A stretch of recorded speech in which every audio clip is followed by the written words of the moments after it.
What is going on, everybody? If you're seeing this right here, right now, it means that you're watching this later on. So let me tell you, tonight's show. Today is April 20th. It's 420. We're gonna have a 420 good old time, and I've got a 420 good old guest. Um, I'm very excited. This is one of literally one of my oldest friends. I'm so happy that he's creating and making books and stuff. He and I have been working together on on some sort of creative level for pretty much 20 years. So having him here is so exciting. I think we're just gonna have a fucking blast tonight. Let me gotta set this shit up, right?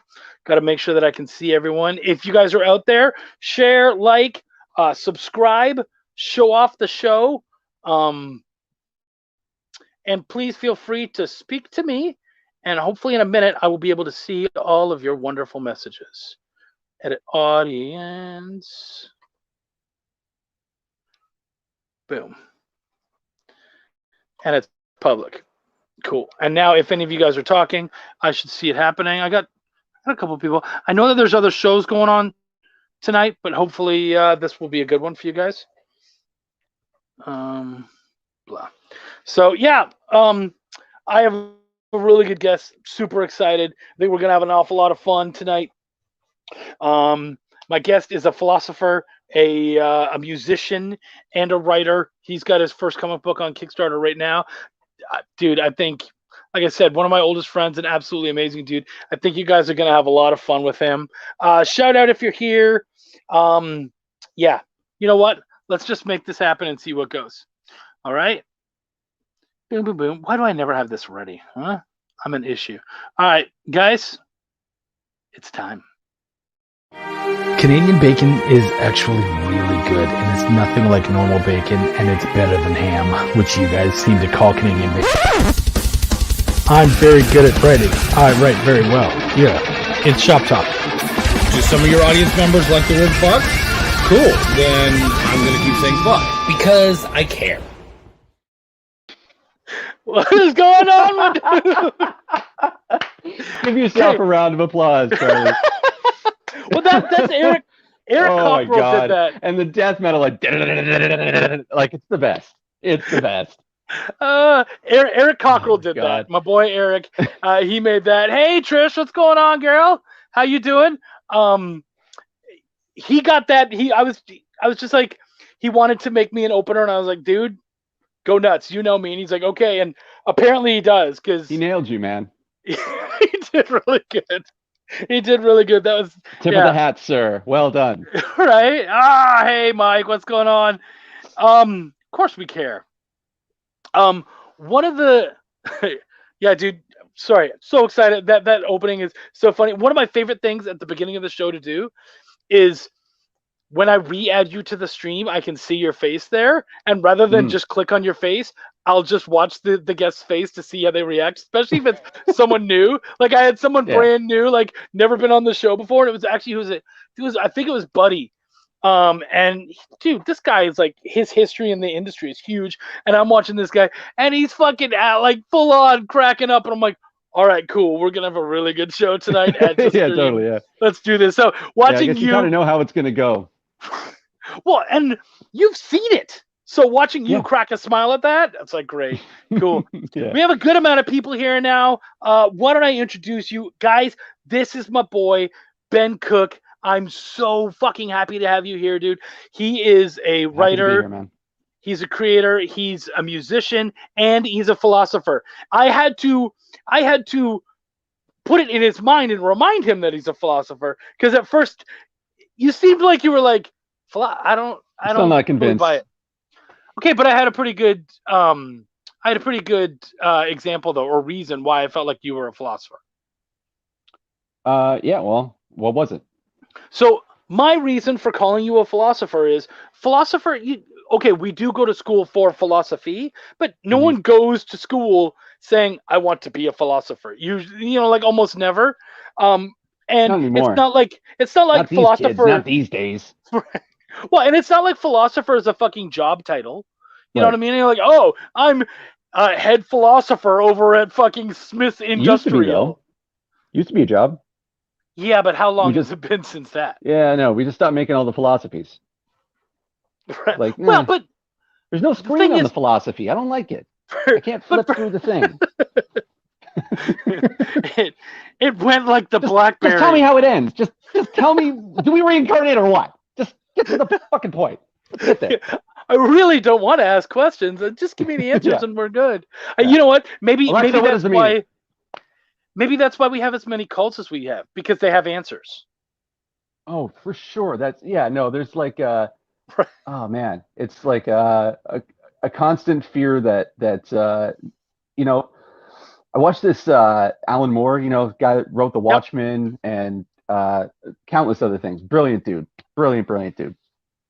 And he has this documentary that's on YouTube. Actually, you can watch it for free. And it's called Alan Moore: A Mindscape. It was done in the '90s, so it's like super campy and kind of cheesy. It's great. And at one point, he was talking about how he got commissioned to do a writing gig for a guy he wanted it to be about like FBI conspiracies and CIA shit. And so Alan Moore had to do a whole bunch of research into it. And he described it was basically he said if you are on the like top 5 most wanted list for the FBI, you probably have nothing to worry about. If, however, you have the same name as someone on the top 5 most wanted list of the FBI, you're probably fucked. He's like, everybody wants to believe that someone is in control and that there's a cabal that's controlling everything and like tells you everything that's going to happen, and they have it all orchestrated. But the truth is much scarier, and it's that no one is in control. Everything is just pure chaos, and it's amazing that we're even here in the first fucking place. And I was like, I can get behind that. So That's believable. it sounds like you're basically saying, or the statement basically is that uh, this idea, especially it's like being an atheist almost, and just saying, yeah, Okay. dude, there is no plan. There's no higher being I watching think there are a over lot us of all. plans. I just don't think they're all aligned. You know what I mean? I think Well, that's yeah, kind yeah. of his point. There- Was like it was just like it's still incompetent humans doing it. Keep that in mind at all times. yeah. Well, there's no monotheistic singular leader, basically. Yeah, there's no gods for sure. Like there might be, some, you know, magic Big stuff going figures, on. I don't know, but right? but I haven't met a god yet. Okay. So You know. let's get into Ben Cook. All right. Okay. We've Sure. we've already riffed and fucked around for a little bit. Let's get into you. First Okay. off, now because we're talking about you as multiple things, why don't you give us a real quick? What was your intro to philosophy, music, and comics? Comics was when I was a little kid. I was like, I must have been 5 years old, and I got this I think it was for my birthday. I think all the kids in the '90s got this, or a bunch of kids, but it was just this white box with a bunch of like comic book characters drawn all over it, and inside were just a ton of different kinds of comics, and they were all sort of random. So there were like one-shot issues, or you maybe get 2 or 3 of the same series, but they wouldn't be in order, and like you'd have to kind of fill in the blanks. And there was no internet, so that's what you had. You know what I mean? So, but yeah, like I read them, and some of the ideas that were in there were super cool. It wasn't just Marvel, and it wasn't just DC. There was a lot of independent stuff, and it kind of like, fired up my imagination. And at the same time, like I had this old King Arthur book, and it was like huge. And it was like the old English, like everything was these and thous and ye's and that kind of stuff. And I was trying to learn how to read that while I was trying to learn how to read. And just some switch clicked, and I just started reading constantly. But it started with comics, if I can be honest, particularly Marvel. Cool. Yeah, love the characters. Yeah, no, dude, same here, absolutely. Yeah. Now, what about music? Music, yeah, my mom's a musician. My stepdad was a musician growing up, so like music was just always in my house. And but drumming was not actually too loud. No fucking way. So I kind of waited until I was older before, but like I was in a punk band by the time I was 18, and then I just kept playing. Before that, I played saxophone. I was in jazz bands and stuff. It was a lot of fun, but like I just like I really loved the how a group of people could get together in a room and with just a sheet of music, you could like create this like force. It was so cool. And like you could replicate it. Like other bands would do it and you would try and do it the exact same way or better than them. Like it was cool. It was a lot of fun. So I just, it's the perfect So way to be creative in my opinion. I have a memory that I want to share with everybody about Ben. It's one of my favorite Ben memories. Okay. I think, especially like Ben and I, we grew up together, and it was easier for me to kind of, I don't want to say look down, but like I'd known you since you were a stupid teenager. And, Yeah, this big. and I was basically, you knew me before kids, but I was with Wendy, like, Just so I before was though. engaged. Yeah. Yeah. So, yeah, I mean, you were there the night we picked up my oldest. So Mhm. yeah, but I've known you for such a long time. But I would say the moment where I went, this is a whole other dude. You know what I mean? Like I Mm. was seeing you in a whole different light. Was that night that we ended up having to take that we had watched a show. I think it was Doug's show in Toronto, Oh and we were yeah. coming back. Yeah, that was the night with in the truck bed and everything. But Oh my my favorite God. Yeah, that was a moment, night. yeah, that was great. I It can tell you guys, it's a long story, so I can tell you guys is a all long that story. another time. But Yeah. the Ben part was we were taking they call it the vomit comet, and it is the bus that goes from downtown to basically North York. It will get you the furthest it possibly can, Yeah. It's and basically like a bus that goes across the city at 2 a.m. So everybody on it is drunk and, someone pukes every time. yeah. So we're on there, we're heading home, and Ben has promised to bring his djembe, his little hand drum. I was going to play it for, oh yeah, I was going to play You it did for you played Ren. it for Ren's birthday. That's That's right, right. which was the next day, and you Yeah. did. But when we were on the bus, you you're sitting there and you were just Oh yeah, now and yeah, then yeah. you do a little tap, and this dude walks up and he's like, "Hey, dude, can you drop a beat?" And you were like, "Yeah," and you just started fucking doing this beat, and this guy right there and then started spitting rhymes, and just like you guys went nuts on each other, and it was like 10 minutes long, and I was like, "What the fuck just Yeah. happened?" And My then the whole friend is bus applauded capable and of you doing. threw a hat down. I did throw my hat Yeah. down. The That's whole right. bus applauded and then you threw your hat down and you were like, pay the motherfucker. Did you guys make anything? I think we did. I think we made a couple bucks and we needed it too. Because you remember the end of that story? It's Oh, a bad Jesus. story. That's a rough story. But yeah, Yeah. that was the moment. So for me, that was me seeing you as a published musician, so to speak. That was the Mm. moment where I was like, "Oh, this motherfucker is it's not just like, oh, my friend, he can play music." It was like, "Oh, this dude's got something. He has talent, and Mm. I'm really interested to see where this goes because he's serious about this." Yeah. I actually have a story for you that you don't know. So, Okay. yeah. So when I was in college and university, I was at York. So it was the only time I was in residence, and it was also my last year of university. But so during Frosh Week, I had a bunch of friends that I'd made in the residence that they didn't know the city very well, and I'd been here, a few times. So, um, I brought them downtown to show them off. And I had just bought the drum, and I brought it downtown. And I was just chilling outside while my friends, there was a bunch of girls, so they were up, in a black market or thrift store or that kind of thing. And I don't do the clothes shopping thing, especially I'm in my 20s. I don't really care about clothes. Look at Right. how I'm dressed. I'm wearing like my construction shirt. Thank you for having me, by the way. But yeah, so I have my drum and I'm just sitting there and I'm just kind of playing away, doing my thing. And this guy walks up. I swear to God, this is true. Guy walks up and he goes, "Hey man, that's pretty good. I run a drum circle out in on Western Canada.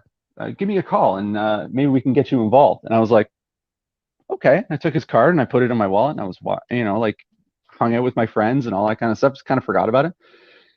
And then end of the night, I'm walking back to residence, and I go in my wallet and I pull out the card again, and I see it. No, it was the next day.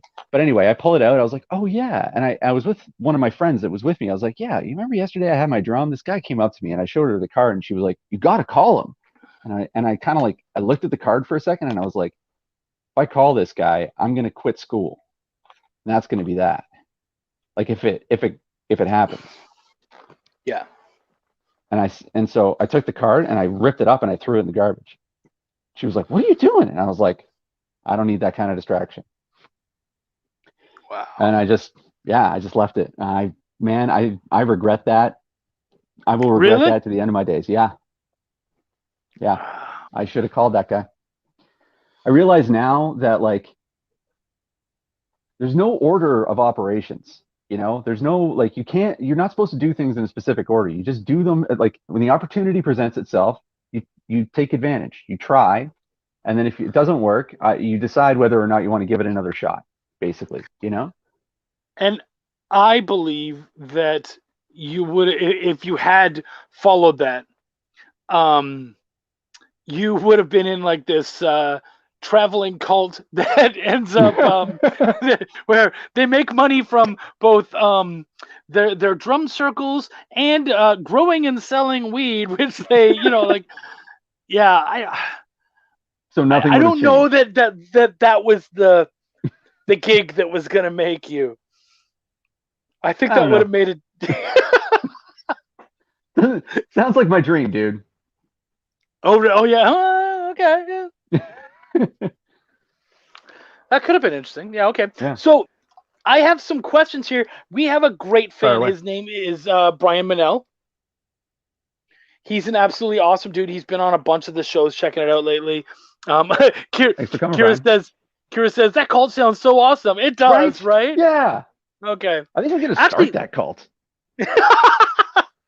So, anyways, Brian was great. Okay, do you want the more serious questions or the more funny questions first? I'll let the guest decide. Let's do funny questions first. Okay. Yeah. Who would win in a fight? 10 trillion lions or the sun?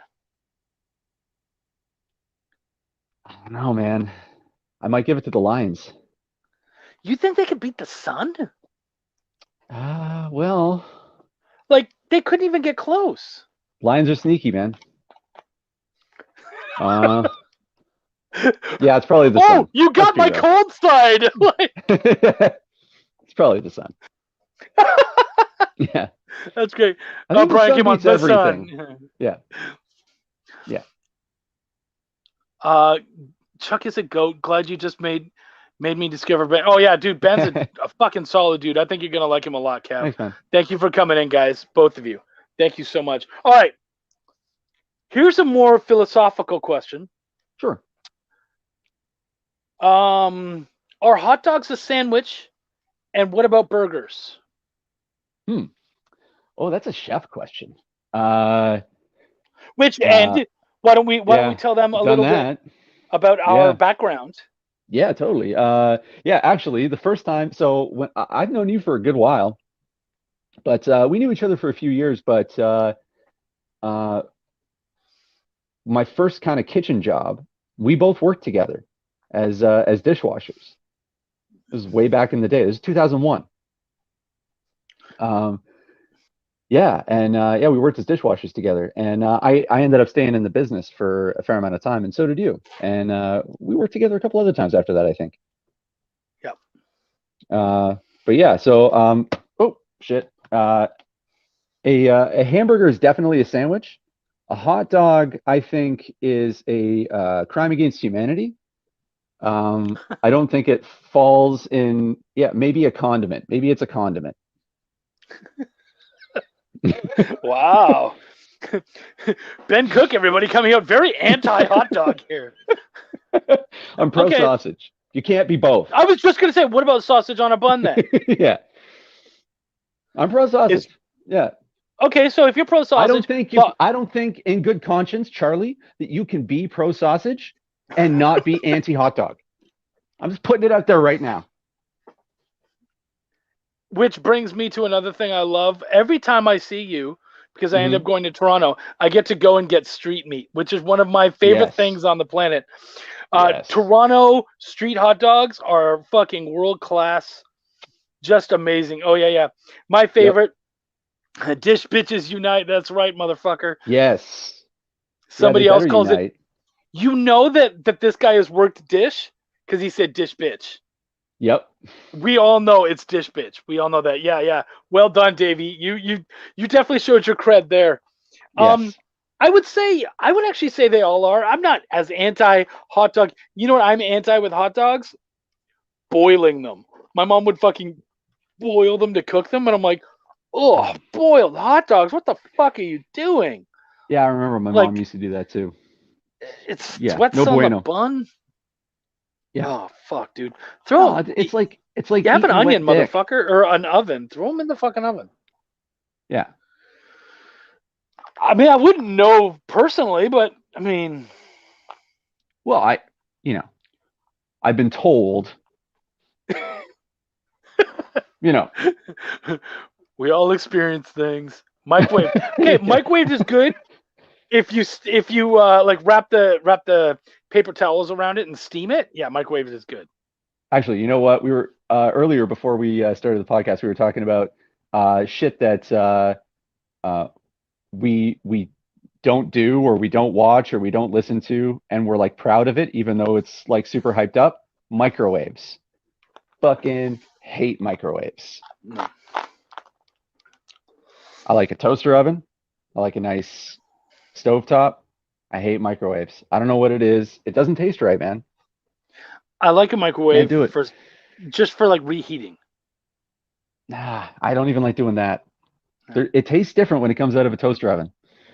I don't know what it is. It's your head. Yeah, Put a probably. say put a little mac and cheese in there. Yeah. Oh, you see, yeah, yeah. So, Brian, that's an interesting point. Other than popcorn uses, yeah, because that's something I miss is popcorn. The when you get Oh like the yeah. bagged popcorn at, like it's already popped, it's not the Hmm. same. That's true. That's true. Yeah, Yeah, I think popcorn's probably the only thing that like microwaves really nailed. yeah, yeah, yeah. I would, yeah, where that version is better than any other version, pretty Yeah, much. like Yeah, it's yeah, exactly. except for dude, theater popcorn, like that air popped popcorn. Mm. That is the other Yeah, it's pretty level. good. But who's just sitting around with a motherfucking air pop? Yeah, Like I got food poisoning once, and I think I got it from popcorn butter at a theater. And like what they do? Dip their after dick in it? that, Like I how was the kind of fuck do you like get? I'm kind of off it, you know? Wow. Yeah, How do you it's make not good. popcorn? Oh, that's weird. Um. Okay, Brian had some more. Are there elements of philosophy that you studied that helped you as a creative writer? If so, in what Oh way? yeah. Whew. Well, I'd say the biggest influence in that regard is Plato. Um, I guess Because you could technically turn you it could, into anything. well, technically, right, exactly. Yeah. Thank you, Charlie. This has been Philosophy with Chuck. Uh, I like the green one. it tastes the Sorry, go. best. Ah, I deserved that. Yeah, go ahead. uh, yeah, it's more like Socrates, but Socrates never wrote anything. It was all Plato wrote all of it. So I consider like the way he wrote allegory, like the allegory of the cave, is just beautiful, Hmm. and it's got a like a mythical sense to it that I really like. And when I was learning about the allegory of the cave when The Matrix came out. And when I watched The Matrix, there was this moment when Neo opens his eyes after he's been freed from the Matrix, and he says, "Why do my eyes hurt?" And Morpheus says, "You've never used them before." And that was directly from the allegory of the cave. And I was like, "Oh shit." And then I watched The Matrix in a completely different light. And then I went back to all the books that I used to read, all the sci-fi books I used to read back in the day, and I reread those, and I was like, "Oh shit, you could talk about all kinds of crazy stuff through a story." And then that's kind of how I started thinking about, writing, essentially. until I met you, and then I had an opportunity to do it. Hello, where'd you go, bro? I guess it's the Ben show now. Can I check the chat? How does this work? Charlie, I'm cold and alone.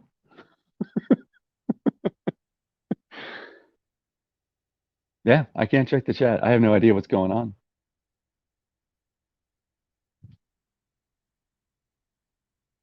Where'd you go, man? Dude, I think we lost the internet for a second. Ooh, so was I live by myself? Yeah, you were. I think I handled it well. Yeah, I I believe so. definitely didn't scream at the top of my lungs. You said something about Matrix. That was good. Yeah, yeah, yeah. So I was saying, um, yeah, I got into that stuff because I realized that a lot of the really great stories that I enjoyed uh, were trying to talk about philosophy in a sort of Mm. all-encompassing way, using characters and themes and plot lines and that kind of stuff. And then I learned about Joseph Campbell, who's sort of like you know, he's ubiquitous now. You know, he's everywhere. Yeah. Oh, thank you Apparently, I was guys. given. Thank you. Apparently, I was given compliments, and I have no idea what you're talking about. I'll have to watch them later. Um, the host was dead weight, anyways. That's fair. That's great. That was like the Wayne's World scene. That's so great. He's all like up on the chair, fucking freaking out. Okay. Hi. Oh shit, that's really fucking good. Oh, that's hilarious. All right, yeah. Well, I'm back. Did you thoroughly answer the question? Everyone I seems think to like so. the Yeah, I answer. was basically saying how like I was learning about philosophy and then I watched The Matrix and I realized that the story of The Matrix was talking about philosophy and then I started rereading everything through that lens. Yeah. And yeah. Well, and I think the other part of philosophy that I think a lot of people don't understand is even just creating is in and of itself a philosophy. Wherein, like, Yeah. when it comes to writing and whatnot, I'm not necessarily, and people would probably assume otherwise, but I'm not actually a really technical writer. I'm not like, oh, I have plots A, B, and C, and they all have to. I know naturally how they're supposed to intermingle. Yeah, there's a So lot of instinct with you. yeah, and I just kind of am able to feel it, and I also feel, there's that kind of feeling that I get the better part of it because of that. Because when I overthink things, then they end up not working as well. So I don't know. And yet I see other writers who are very technical, and then they hear my thoughts, and they're like, "Yeah, so you innately get the technical, just no one told you what they are." And I'm like, "Oh well, I guess."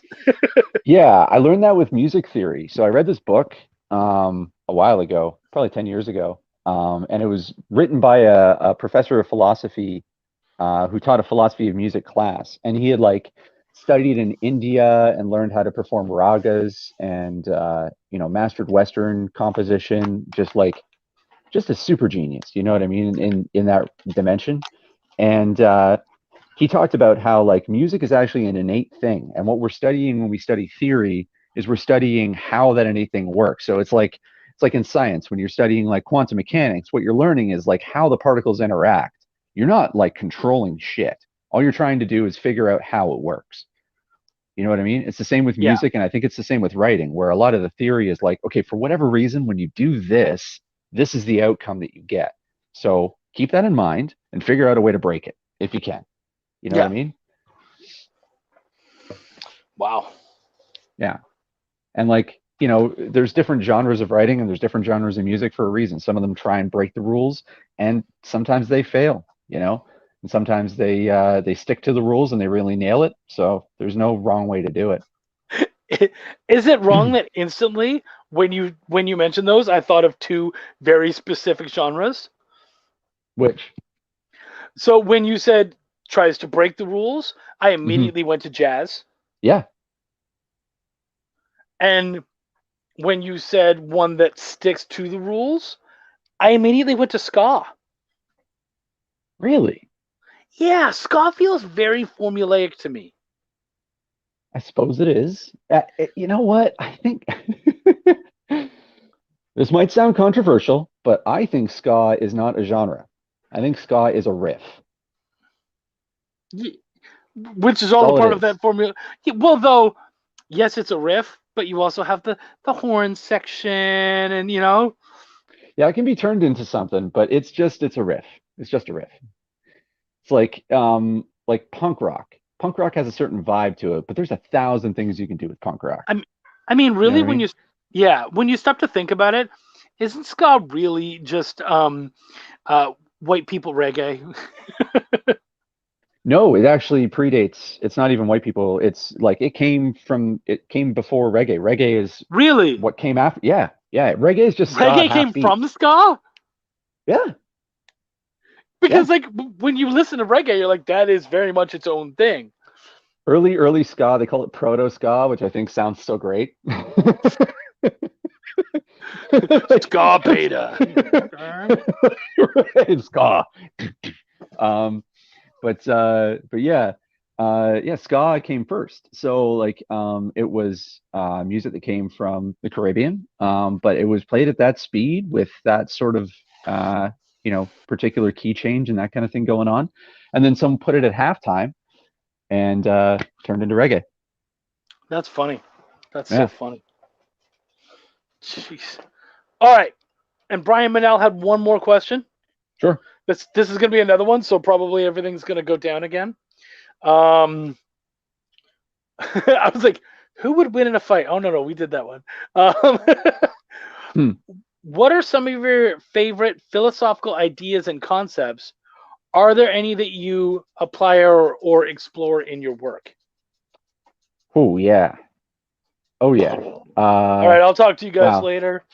Yeah, He's got the that's a floor for an mouthful. hour. Um, so my current comic, Apex. All right, later, dude. Uh, my current comic, Apex, is sort of an exploration of what happens if we don't change course. So I think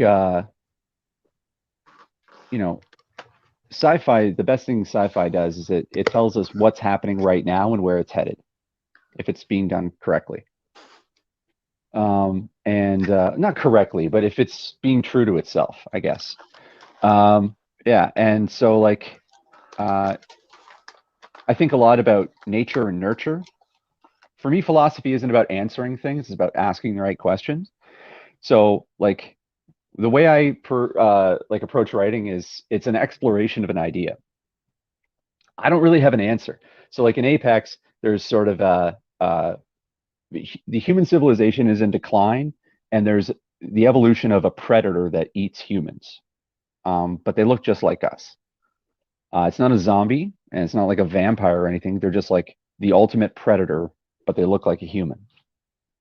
And I thought, like, what would happen if that was just, dropped in the middle of a decadent place that hadn't really experienced any sort of uh, anything like this? How would they react? And it started there, and I started building on it, and when you figure out the place, then you have to figure out how the place came to be, and it just kind of builds on itself. You know what I mean? And then all of a sudden you're in this world, and like it's crazy because like I call myself a creator. I don't feel like a creator though. I don't feel like I had much of a hand in it. Like I'm just like I'm accounting for the stuff that already happened in my brain. You know what I mean? Like I am a I didn't. passenger.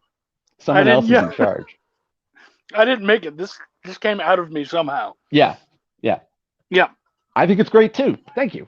I had nothing to do with it. No, I Yeah, and totally in feel you my, there. I'm also working on a novel, and that is far more like philosophy of the mind. So that isn't as much about society and politics. It's more about, uh, I think we put unnecessary boundaries on ourselves sometimes. Um, one that's been kind of like a kind of a wake up call for me in the last few years is like I used to think of the internet as like not real, but it's super real. Like I've always rooted for, people when the Arab Spring happened.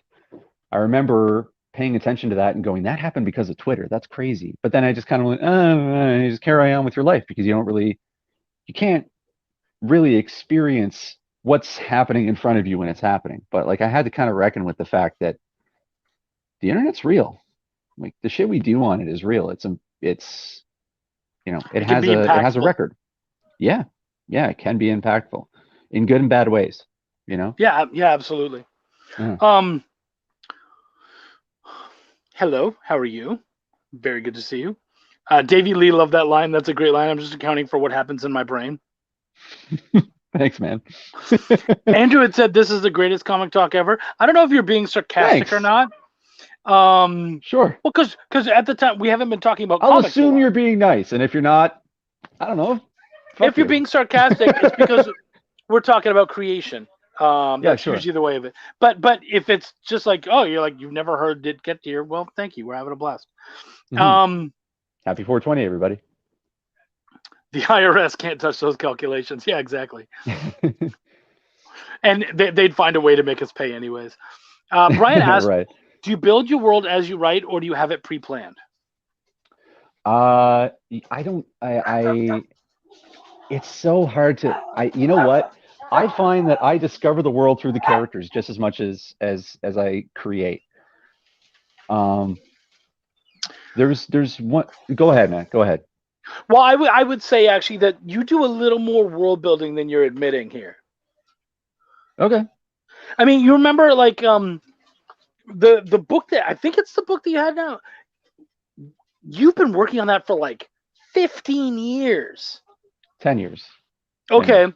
Well, then there may have been one before because there was one that had like elementals or elements and all this kind of shit. And Yeah, that one got rewritten into something. Yeah, it got cannibalized. But yeah, okay, I guess I've been working on that for a while. I guess. Yeah, I never really thought about because I don't know. I had thought that was done, but then I came up with a way to, you know, use it. yeah, I think I'm going to go YA with it. I think that'll be a little more fun. I think it'd make a really great comic too. So I'm going to try and figure out how to do that first. that's cool. Yeah. Yeah, but yeah, no, like I said, I've seen that. So I think there's a little more world building in what you do. But yes, from the sounds of what you've created though, like I don't how well planned out do you have Cess? Well, somewhat. I definitely have the jungle figured out, like Sector J, where most of the action takes place in the early stages. Um, and I know why it's there, and I have an idea of what happened in the world outside of it. So like what I try and do when I'm building a world, what I try and do is I pick a particular character that everything's going to be seen through, and then I pick a place where it's all going to happen, and then I try and give some sort of conflict. And it can be an existential, or it can be a very like immediate, like this is the thing that's happening right now. Yeah, We have to deal with it. Um, with Apex, it was character first, which is rare for me. I'm usually sort of setting first, but because like the idea was the character, so it's basically nature versus nurture. And so I just built from that premise. Like, if I'm going to talk about this, what do I want this place to look like? And so well, Cess ends up being this like half nature, half plastic garbage dump kind of place. didn't Um, Apex the character of Mohini, her original origins, didn't they start when we were role playing and you created Viscera? the character had always been female in my head, and there's a very good reason for that actually, because when I was thinking about how to tell this story originally, before we started role playing, and I just wanted to test the character out to see how it worked. Uh, Um, yeah, I was like, oh, they have to be female because how else are they going to procreate? There has to be like if they're sexual animals, which is to be determined. It would have to be able to. and assuming Mohini's a mammal, she looks like a mammal, right? It would have to be a female. Otherwise, I don't think it would quite work as well. You know what I mean? I guess, though. I mean, really, if you think about it, if it's they're just another step in human, wouldn't they just be? Even if it was a male, they'd be just passing their genes on to the female, who then. So it doesn't feel like it would be any No, different, really. there's something about genetics that makes it so that you have twice as many. I can't remember. It's like you have twice as many female ancestors as you do male ancestors because of the way that your DNA gets translated down. Because the female always gives the same X chromosome. The X chromosome but she has two. So like it's a crapshoot whether you get the female or the male. But in the male, the X chromosome is always the female's. So for a dude, it's always half and half. It's this weird thing. It's very Oh, strange. okay, that's interesting. Yeah, so you end up having twice as many female as male. So there's a more direct genetic component in the female. So that's why genes tend to express more on the female side. So that's why I have these birthing hips. Yes, exactly. Okay, wow. And it's why I'm so sensitive.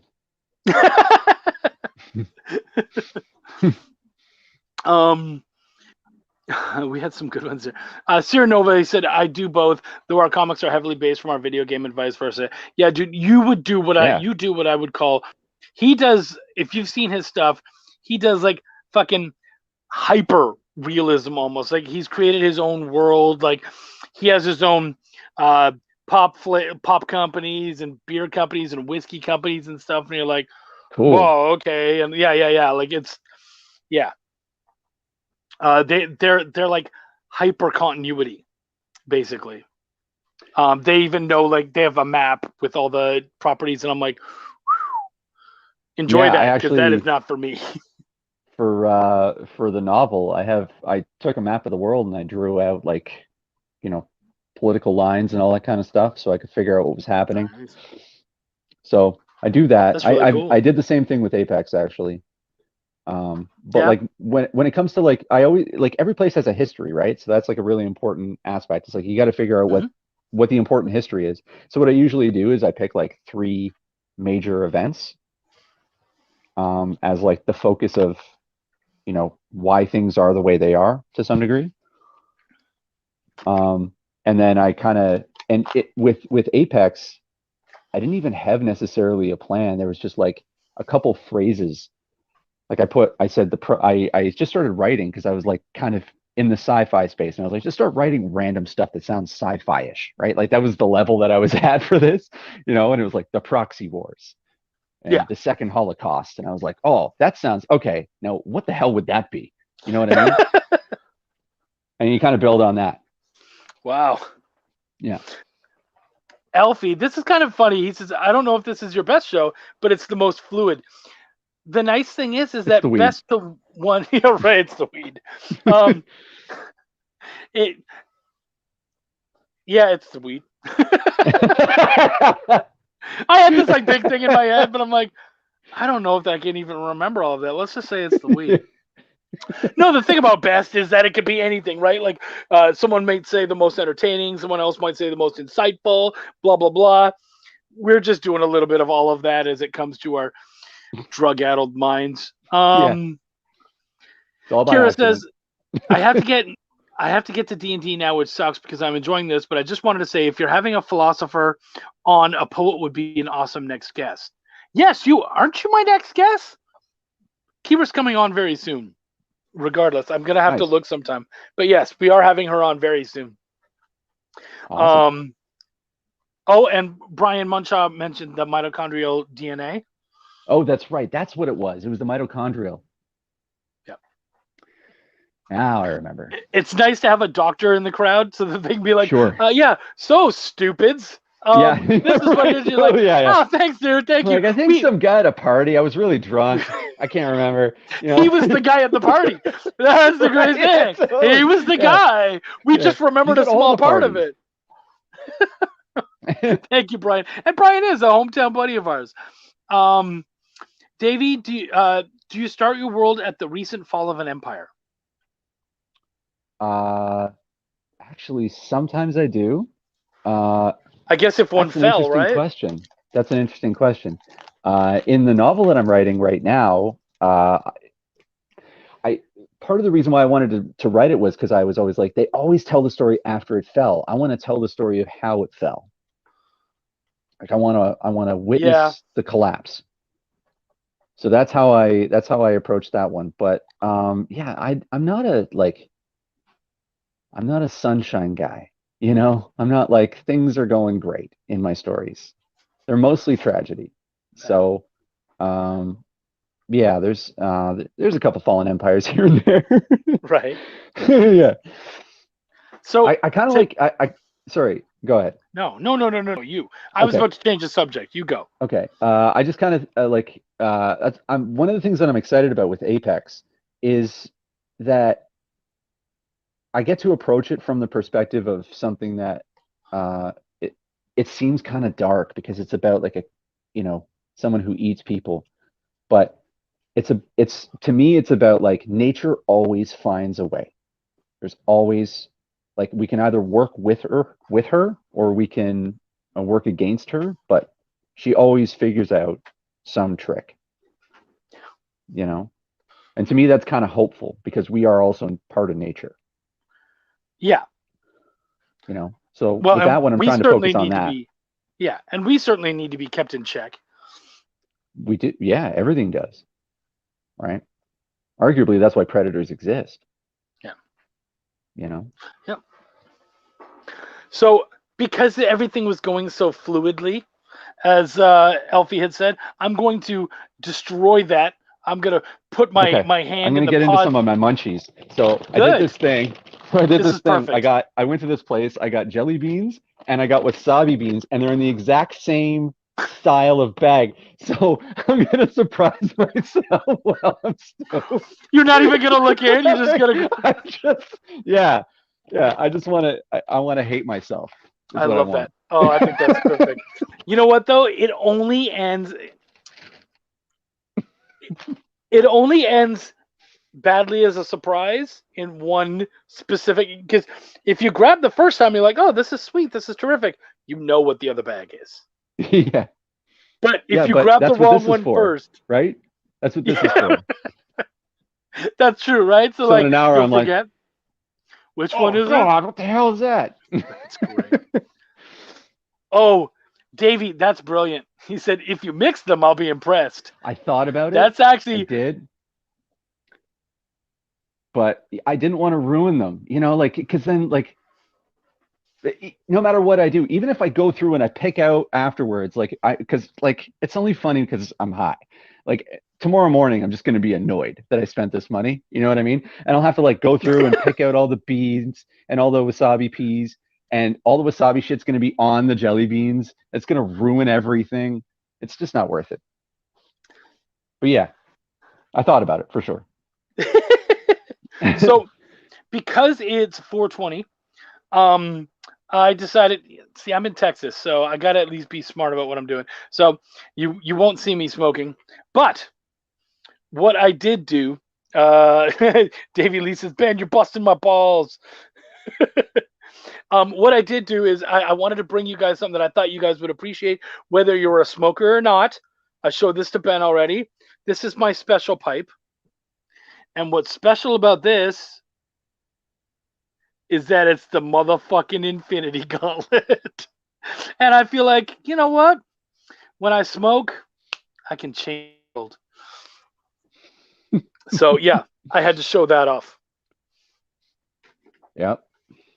Ben, Nothing you're like grinning turning over shit to there. ash with the Infinity Gauntlet. You're there. Hello? Hello. Yep. I lost you for a sec. Sorry, man. I said No, it was it's nothing like turning shit to ash with the Infinity Gauntlet. true story, man. True story. Too Oh, soon? I love this. Not for me. Yeah, me either. She said, "Are you 420 on here now?" Mm-hmm. I'm not gonna say. Try always. Other people, because of legalities, they can say. Hmm. Yeah. Yeah, it's Uh, about the one thing that's gone right in the last while. that's so Honestly. sad. Yeah. Um, Yay, we can Brian finally Munchaw do the said, thing right we've now they are already been both doing. wasabi. LOL. Schrodinger's cat. That's so fucking true. That's right. Schrodinger's peas.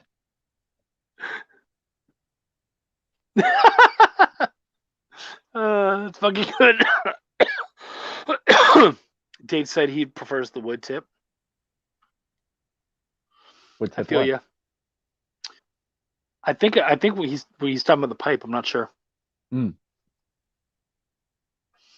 Um, Douglas is going to get us back into the fluidity. He says, when okay. building your characters, do you take them outside of the world story and into yours? I.e., if you're stuck in traffic, would you interact with them as if they're in the car? Okay, this is a great question. Yeah, I do. So to get Apex is the first time that I've written a story directly from the perspective of a character, like from their eyes. And so usually I'm sort of like the god looking over everything. But with this one, the world she lives in is like it's in the future, so it's a little futuristic, but it's pretty much the same as ours in terms of like the way people are.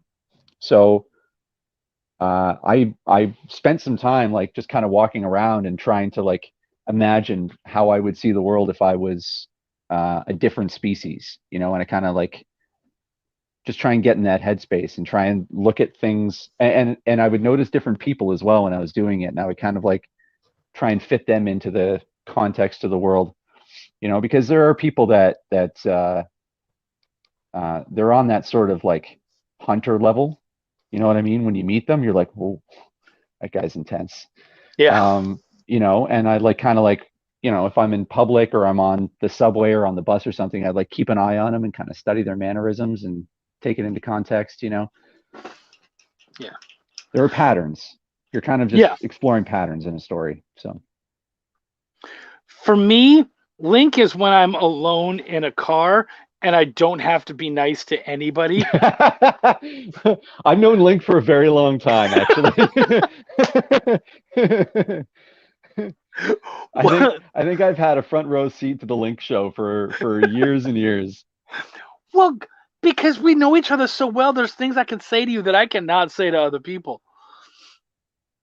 Yeah. Yeah. Well, and back at you, man. And that's Link for Yeah. me. What do we got? I think Nature had too much to smoke. She snowed on us here. I heard that. Yeah. I heard that. Go home, Mom. You're high. I gotta be honest. I laughed a little bit. Now, and I got the fucking blizzard. So Yeah. maybe I'm a dick, but Yeah, you are.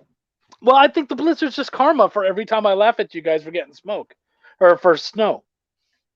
Okay. Well, I hope Texas is listening, and I hope they blame you. Y'all, it was Chuck, motherfucker. Oh, James Down is a good buddy of ours and an Yes. excellent writer in his own. He has a really cool grimdark series. Yeah, man, You he's should check it great. out. Oh, yeah, absolutely. So he came in with a question. Do you guys flesh out your characters completely before starting the story, or do you leave room to discover their personalities as the story goes? I love that question, by the way. That's such a Do you want? singular personal thing. No, Okay. Yeah, I definitely figure out. I thought I could. I don't know what the right thing is to do, but I thought I could do that. I thought I could just like figure it out as I go. Just like I got a couple notes, but I'll just go for it. I've discovered I can't do that. I need to figure out who the character is first. And the more I know, the more like honestly, the better the writing gets. I think for me, I don't uh, I want to know specifically who characters are. And like for me, like the events change as time goes on, but the one stable thing is like what the character thinks and believes. You know what I mean? And then that's going to dictate how everything else goes. And sometimes they're going to die, and you're going to accidentally kill them. You're going to be like, "That's the right thing to do." Yeah. That's wow. Yeah. Um, I, I get you there. I think I treat creating characters the same way you treat building worlds. I look for the three or the however many, depending on how important that character is going to be. I Mm. try to create those important moments, but I try to leave a lot open. And I would say one of the characters that I think they kind of did that well with would be like Gambit. So the Hmm. thing about Gambit is that Right. he was kind of a man of mystery, but we did know kind of his main things. And then okay, so could it have been done? Could it have been cooler if they knew ahead of time this thing I'm about to reveal? Maybe. But if it weren't for kind of holding some things back and giving the character enough room to have done other things, you wouldn't have moments like the massive reveal when we found out that Gambit was actually the one who led the Marauders to the mutant massacre. That was such a massive moment. And Hmm. if that had been something that they knew about all along, they would have dropped it way sooner, and I don't think it would have hit as hard. But him having been a part of the team for years and years and years, and then dropping that became such a betrayal that it almost looked like he couldn't come back from it. Yeah, I think I know. I think what you're saying is like, you have to leave a few doors open. Mm-hmm. And I agree with that. Uh, yeah, I think what I feel like I'm doing is like I feel like as I'm writing, I'm getting to know the characters. Like they kind of this sounds so crazy, but like they kind of know who they are. What I'm trying to figure out is like I find that when I'm struggling, like every writer can relate to this. You're writing something and you're like, this sucks. This sucks. This sucks. This sucks. What's wrong with this? I can't figure this out. Something's wrong with this. And you don't know what it is. Almost always, it's just you are reading yourself and you're not reading the character. That's what I've learned. Like Yeah. you're reading your own explanation of how the character is the way they are. Yeah. We don't do that. I don't go, okay, so when I was 7, this thing happened to me and it really like I fell off the monkey bars and I hit all the bars on the way down. It scared me for life.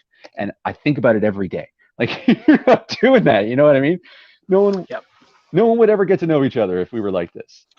Yeah. And I think the problem is that for me, I find, especially technical writers, they try to go and they try to completely flesh out that character. And for me, my way of explaining it would be, look, you don't need to know everything that character did. What you need to do is find their voice. If you Yeah, have the true exactly. essence of that character, knowing that essence will both inform you about what they're going to do next, how they'll react in different situations, but also it will allow you to create touchstones to show why they are the way they are. Yeah. And so it will inform you in both directions. So yeah, it's important to have some major things, maybe know about their family life and that kind of basic stuff. But you can certainly add stuff in because you got their voice so tight. Right. Yeah. To if you're going to write the character properly, it has to be uh, someone that you can picture, right? And I find like the big weakness I find with comic books that is slowly like it's phasing itself out in the indie scene, but I still find it like now that I'm the age I am and I, do all this writing on a regular basis, I don't enjoy the Marvel and DC stuff as much anymore because it's too I feel like they're talking down, you know? Like they're not they're describing I don't know how to explain it. They're not talking to the audience. They're talking to like the audience's kids. You know what I mean? Well, Like little kids will have their own stories, and if they're reading Marvel, that's great. But I find that like there's a level of complexity to the characters that Marvel and DC don't reach very often, and when they do, it's usually because of a specific writer. And so those writers are getting into indie now, and things are opening right up. But it well, yeah, feels like the other two are kind of being left in the dust. but wouldn't that just then say that it's because you're no longer their audience? Well, I enjoy the movies like extremely, but they're not the comics. They're their Well, own thing, right? certainly, but here's the thing, and I've said this 1,000 times to people. No characters are made to survive for this period of I time. agree. I It's too agree. much. Yeah. And so the thing about it is that eventually, like the the Cyclops I grew up with is not the Cyclops they have now. And Right. that's okay, because then I get to go to that person, cool, that's your Cyclops, have them. That's Yeah. fine. I'm it's not like, oh, the character doesn't exist. No, it's a different version of that character, and for me it's not familiar. I don't enjoy it as much, and that's okay, Right. Yeah. because as much as I love the X-Men, I'm no longer their audience for that. And I'm okay Fair. with that. And so I guess I feel like it's that way with a lot of these things, where it's like eventually that character evolves into something where I'm not behind it Yeah, that's a good anymore. point. Yeah, a lot of times maybe you think you don't enjoy the story or you think the writing is bad, but you're just tired of the character. Yeah, Like I'm over it. I don't really care. They've already died 3 times, exactly, right? no longer Something committed. like that. You're like, I've seen this. Cool. Well, this other guy didn't. So they're the new audience, and they get to True. enjoy that, and we get to enjoy the movies, because the movies often are an injection of the stuff we've seen, just given new life and new breath. Yeah. Yeah.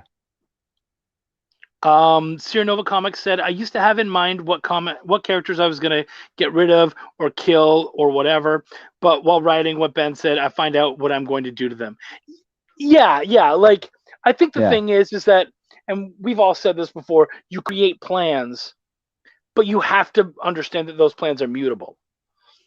Yeah. Yeah. I've had my plans dashed by the characters in my own story. Where I'm like, oh fuck, they would have figured that out. Ah, damn it. you know? It's like Said I they was such a beat you. genius. Son of a bitch. I'll be like writing something and be like, oh, he figured it out. Fuck. You sound like a DM who was really working hard to kill off his characters, and you're like, how the fuck did you guys survive? Well, it's because Yeah. we did teamwork, and you're like, I'll get you guys next time. Yeah, I do think of it in like D&D terms as well. A lot, especially with comics.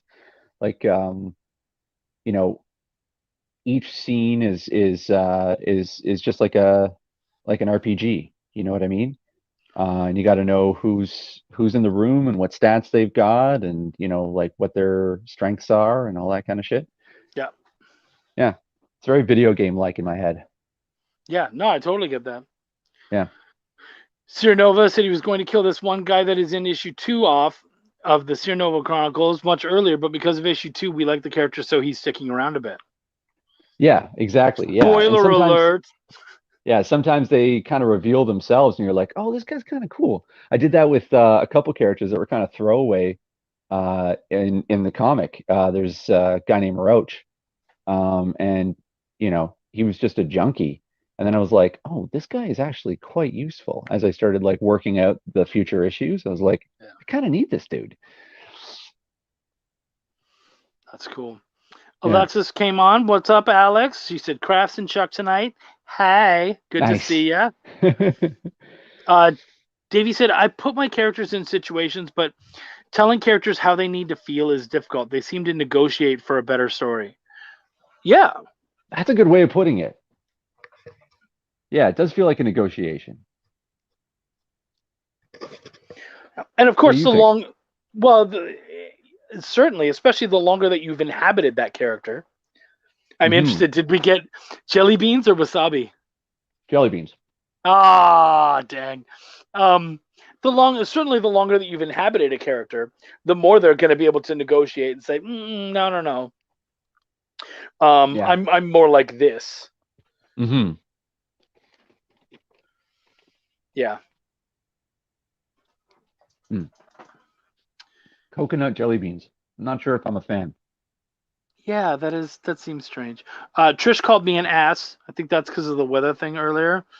Sorry, I do, dude. You gotta understand, man. I grew up in Canada. I've been through some shitty Let ass me. fucking weather. Can I just say Go. Canadians are vengeful about the weather. Like we really are. Like when someone gets a real bad blizzard, we're like, ah, fuck you. Like we take it very, and like when we get a blizzard and everybody else is like, ha, fuck you, we're like, I hate We're terrible. Well, it's because we get some really shitty fucking weather. Like not, we don't get Yeah, like but really tornadoes or hurricanes, but those blizzards get fucking rough.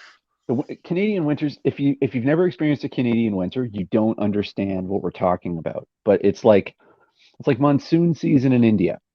Like I could never tell you what it's like, but I'm sure it's fucking crazy. You know what I mean? Canadian winter it's cold, it's windy, it's punishing. There are polar bears depending on where you are. It's no fucking joke. You ever seen a What? polar bear? They're like 8 feet goddamn tall. I did at the Toronto Zoo. Yeah, they're terrifying. And they're Um, everywhere. They well, stalk the igloos. well, and it's explaining things like telling people things like, get them if they believe it, you're good. Um, if having to explain someone that there's a black ice and they're like, I thought that was just like a fun little like um sort of fun descriptor that no, black ice is a real thing and Oh it's yeah. fucking scary as shit. It's Yeah. a And you always sheer ice that you can't see. yeah, Black ice literally almost killed me, and that's not even a joke. same. Yeah. Yeah. I think Yeah, I everybody think in most Canada has Canadians that have experience. a black ice story where they're just like, dude, one further turn to the left or the right, and we'd be dead. Like black ice, fucked up. I remember my little sports car back in high school. I was driving that in the middle of a blizzard with no winter tires on, and because I was 18, because so who gives a shit? And I was driving in a blizzard, and I hit black ice, and it just turned the car just slightly, and I was headed straight for like a guardrail on a bridge, and below me were just empty train tracks. And I saw the car going for it, and I was like, "Holy shit!" And like, but something inside me was just like, "Turn the wheel, pump the brakes, don't think, just do the right thing." And like, right as I got to the guardrail, I went, skipped right past, but I almost like whew, right off the fucking thing. Yeah. Yep, Yeah. Canadian winters, fun times. And then there was a polar bear at the bottom, like right on the train tracks, waiting for They're everywhere. They're everywhere. I remember getting into a car. him. I got into There's the a car polar and bear it's inside. like, I'm like, oh, motherfucker! This is why we lock the doors, kids. Yep, that was the story they told us when we were kids, so we would lock the door. Yep. If you don't lock the door, the polar bear will come in and it'll eat you from the Oh, ass yeah. first. And that's true. Alex is a tornado chaser. No shit. Yeah, she really is. Why? Dude, it's supposedly it's a high. It's really interesting. There's cool stuff Yeah, to see and data to I'm get. good. I got weed. Tornadoes are like no bueno, man. Like, do you? But like, that's insane. Well, It's see, like I when I think see like freehand climbers and shit. I'm like, what are you doing? Why are you doing that? I feel like people are raised like for us. I've gone winter camping, like camping in a blizzard. And people are like, that's fucking dumb. Yeah, but like it wasn't because it's like whatever. I'm here. Like it feels Yeah, I guess so. if you're prepared, yeah.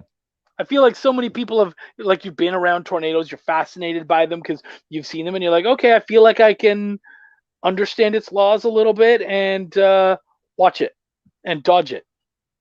And you're like, for you and I, who have probably never really seen them or just seen them from so far away and stuff, you're just like, oh, okay. Yeah. I don't know. Whenever the wind becomes visible in the sky in a funnel, I'm kind of like, you guys got this. I'm good. You know, there's lots of things in the world that I'm never going to experience, like skydiving. People are always like, "Oh, skydiving is so amazing." I'm like, I'm good, man. You know, You know what I like? The ground. yeah. Gravity. Gravity's Yep. great. Dude. Okay, so you guys out there might not know. I know that you at least have it. Yeah, you have an idea because you've seen me at some of your apartments, but I have an absolute real fear of heights. And like you get people and they're like, "Oh, I'm afraid of heights. It's a little." No, no, no. We're talking like we're 4 stories up and I'm like peering over the fucking edge. Didn't Yeah. you like one of your places? You guys were way up on like the 23rd or 18th floor or something Yeah, that dumb took me a like while to that. get used to. Yeah, that Dude, took me a do while you to get used remember to. me fucking just peering over? I could not do it. Oh yeah, And no, my you were like flat up against the glass, like at the back where the door was, and as soon as we were like, "Let's go inside," you were like, "Yeah, let's go inside. Let's go inside." yep, Yeah. I hated it. But that's where you smoked. So Hmm. yeah. I love this. Nova says Canadian Winter coming to theaters winter 2021 sponsored by Coca-Cola. It's always sponsored by Coca-Cola and their Oh yeah. goddamn polar bears. David Lee says I want to be the Don Quixote that chases tornadoes. You do you. That'd be a cool story though. That Like a could guy that be goes crazy named Don. Yeah, you could do that again. Don That'd be a sweet Tornado. reboot. Oh yeah, you're the okay. So let's talk about you for a little while. Oh no. So, Tweet. uh, we have both bonded a lot over music, and I was saying earlier that like you are the cover guy in my life. Like I have friends that know a lot about different genres of music, but you're the guy covers all of them, all the best ones. It's like an obsession. It kind of is. And I'll hear new ones and I'm like, that was really good. I would add that. Yeah. Yeah. What are your top five?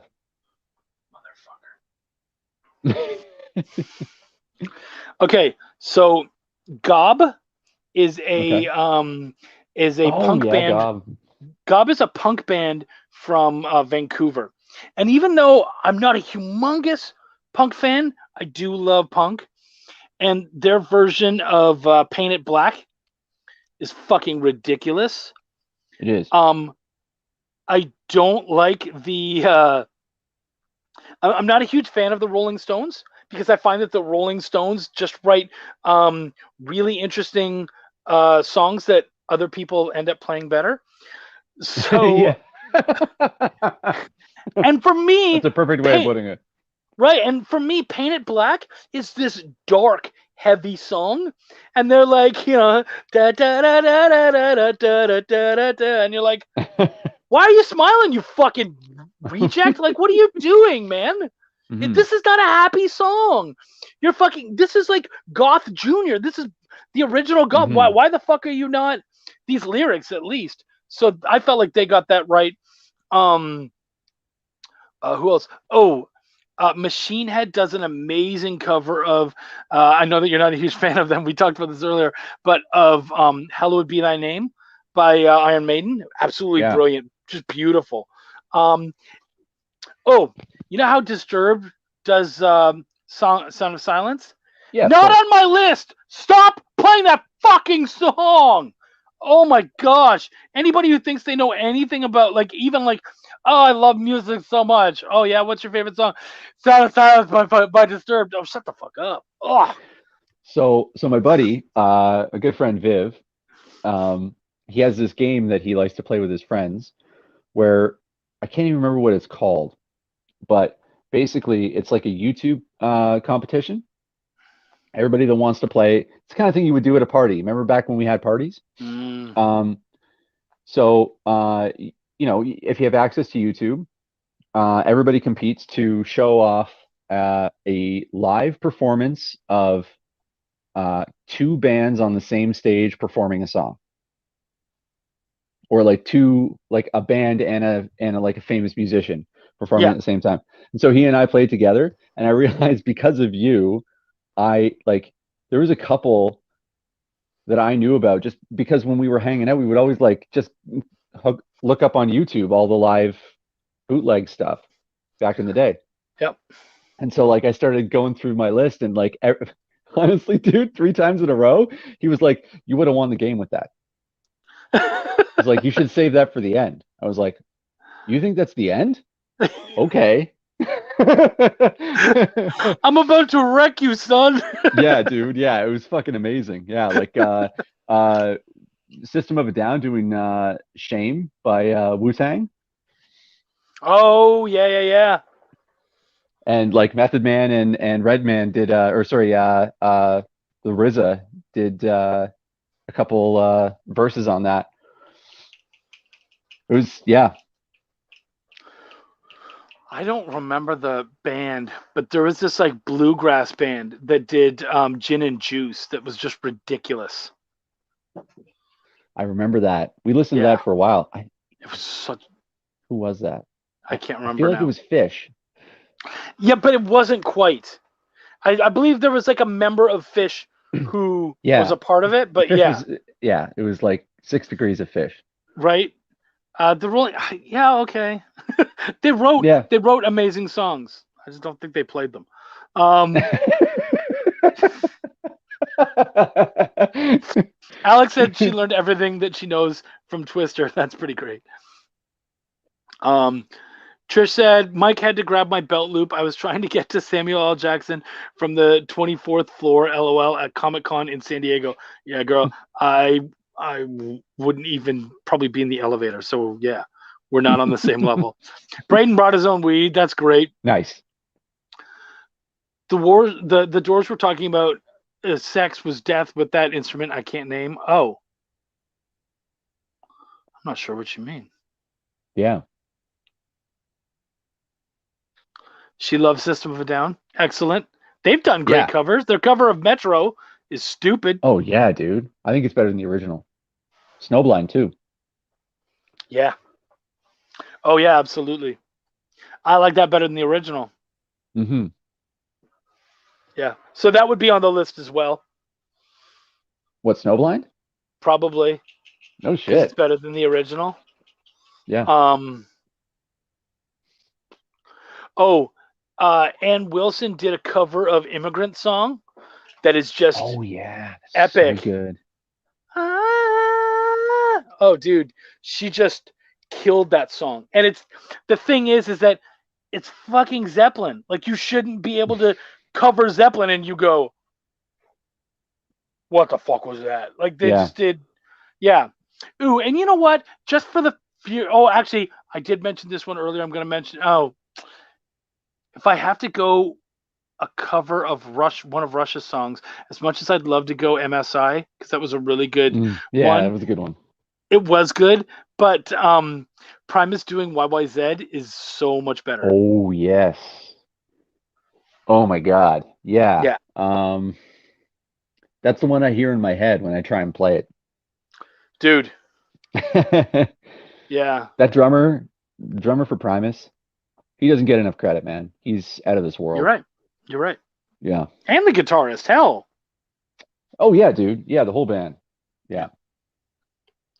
Yeah, Claypool gets all the credit, but he's got some really, you know what I've learned from like playing in bands and shit is like you can only rise to the level of the least proficient person in your band.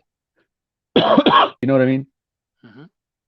I feel like my experience with comics has kind of taught me this as well. It kind of goes that way with comics too. Like if you're a writer and you have a script that's really killer, it's to your benefit to find an artist that like meets that caliber. Yeah. Do you know what I mean? Absolutely. Like I had an artist, she was like, I kind of met her through I was working at a butcher shop and her mom owned a coffee shop like a couple stores down, and I saw some of her art on the wall, and it looked really good. It was all pencil and ink. And I asked, I was like, would she be interested in drawing a comic? This is like years and years ago when I had the first script like partly done. And I ended up talking with her. She was, 17, 18, just graduating from high school. But she just wanted to draw. She wanted something to draw. And so I was like, here are all my comics. Take all my comics. And sent her a little bit of the script and asked her to draw it. And, she was young and, new. And it was it was better than anything I could have drawn. But, compared to what I got from Clovis, holy shit, man. It doesn't even compare, Well, it was It was worth the extra time and effort and money. yeah. It's funny. Um, in an interview that Seth Rogen was a part of, he was talking about somebody. He was asked why he didn't become a stand-up comedian, and he Oh, said, "You know okay. what? I see stand-up comedy the way a friend of mine. He had a friend who was a comedian. He said this comedian would say, "I always thought I wanted to be a boxer until I fought somebody who actually wanted to be a boxer." And he was Right. like, I feel that same way about stand up comedy. Like, I'm up there and I'm doing well. And then I see someone who actually wants to be a stand up comedian. I'm like, oh, no, no, no, no. I'll have none of that. No, Yeah, right. I'll write my movies. Like, no, no, no, no, no, Yeah. no. I don't want that. Yeah. That's how I feel when I watch stand-up comedy too. Is like Right? to make it all for the joke. Like I consider myself to have a pretty good sense of humor. Um, but like I can't really just riff all day. You know what I mean? Like I can't do that. My brain doesn't work that way. I eventually I start staring off into space and going, but what if? And then stroking my chin a little bit, and it's over. The spontaneity's gone. It's true. I think comedians have a lot of things in common with philosophers because they're looking at the world around them, they're disseminating it and how Hmm. things work. So like when um when someone like a Jerry Seinfeld or whatever goes, what's the deal with airline food? And you're like, immediately like, that's a dumb joke. But no, he's disseminating the world around him. He's looking and he's going, what is with this? Why are we okay with this whole ritual? Right. And the It's like the the George difference is, Carlin like seven things you can't say on television. yeah, and why can we not say fuck? What is it about that word Right. that gets us so in? What is it about the C word that I have to call it the C word? You know what I Right. mean? That Yeah. I physically can't say that word. So what is it Right. about that word? So yeah, you kind of look at things like that and you go, you know, so it's just that comedians are philosophers that first off are using humor, but also Hmm. they're often looking at like the more minuscule aspects of our existence. They're not even necessarily interested in in answering the questions or Right. in Well, that's positing theories as much as they are just saying, how fucked up is that? yeah. Well, that's like what I said earlier about philosophy isn't about answering questions, about asking the right ones. Yeah. And like stand-up comics really do that. Like when people ask me, I remember like when you do first and second year university in philosophy, uh, people always want to ask you who's your favorite philosopher, and I'd always say George Carlin. And they're always like, who? And then I'd go on YouTube or whatever, and I would show a clip of one of his stand-up routines, and they'd be like, he's your favorite philosopher? I'm like, yup, guy's fucking brilliant. Yeah.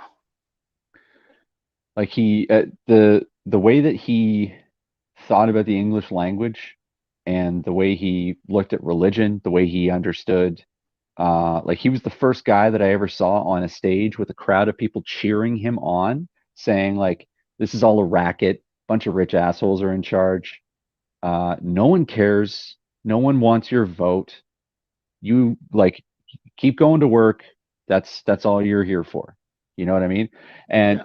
as much as I think uh, I think that's more of a, you know, this is a deeper conversation, obviously, but like, uh, I think we opt in and out in certain ways, in regards to, the system, the way things work wherever you happen to be, whatever the prevailing culture is that you're immersed in. Hmm. Um, But there is a fair amount of like coercion, going on. And he was the first guy to talk about that in my lifetime, at least. Like Yeah. on stage again with people like clapping. I'd never seen that before. No. Yeah. No. And it's true. It's very true. Yeah. Um. So to steer a little away from that, because we do have comments that go. Yeah, totally. Even though I totally feel it, like I'm not. I like that shit. Sure, yeah. Alex asked, We when got a is little your too next happy. comic? Sorry, man. No, that's okay. I had fun. When Yeah, is your totally. next comic going to be released? Well, I got a Kickstarter out right now. Apex #1. Link will be in the comments when I'm done, I assume. Uh, and yeah, it's the first issue. It's a sci-fi noir in the ghetto of the future, and it's about a girl who's trying to figure out why she likes the taste of humans so much. So it's kind of dark and quite gruesome, but I'm having fun writing it. Like it's a fucking blast. Uh, and yeah, I'm very excited. I think it's amazing. The artist Clovis did a fantastic job on the art. It's like unbelievable to look at. Yeah, I'm just really proud of it. And Apex 2 will be coming out eventually too. Chuck, you've got some things going on too, don't you? Because I'm on Bonfire Press, so this is like we can That's plug Bonfire. we can plug Bonfire. We have things coming. We so season 3 of Essence House, which is now actually called Chronicles of the Essence Guard. Season 3 starts on the 27th or the 28th. So Congratulations, by the way, on becoming an author, a thank published you. author. I knew you would do it. I knew you would do Bam. it. Thank you. Yeah, man. It's a moment. No, it's huge. It's huge. It's funny. So for the show, I'm we glad I try didn't bet. to. Would you have bet against me? I would have bet on me. Oh yeah, of Because course. I would right? have bet Because I on you want to. too. No, no, no, no, no. No, I would have Novel, bet I on would have me bet on because I you. want to bet on me. You know? Oh, for novel, I would have bet on you.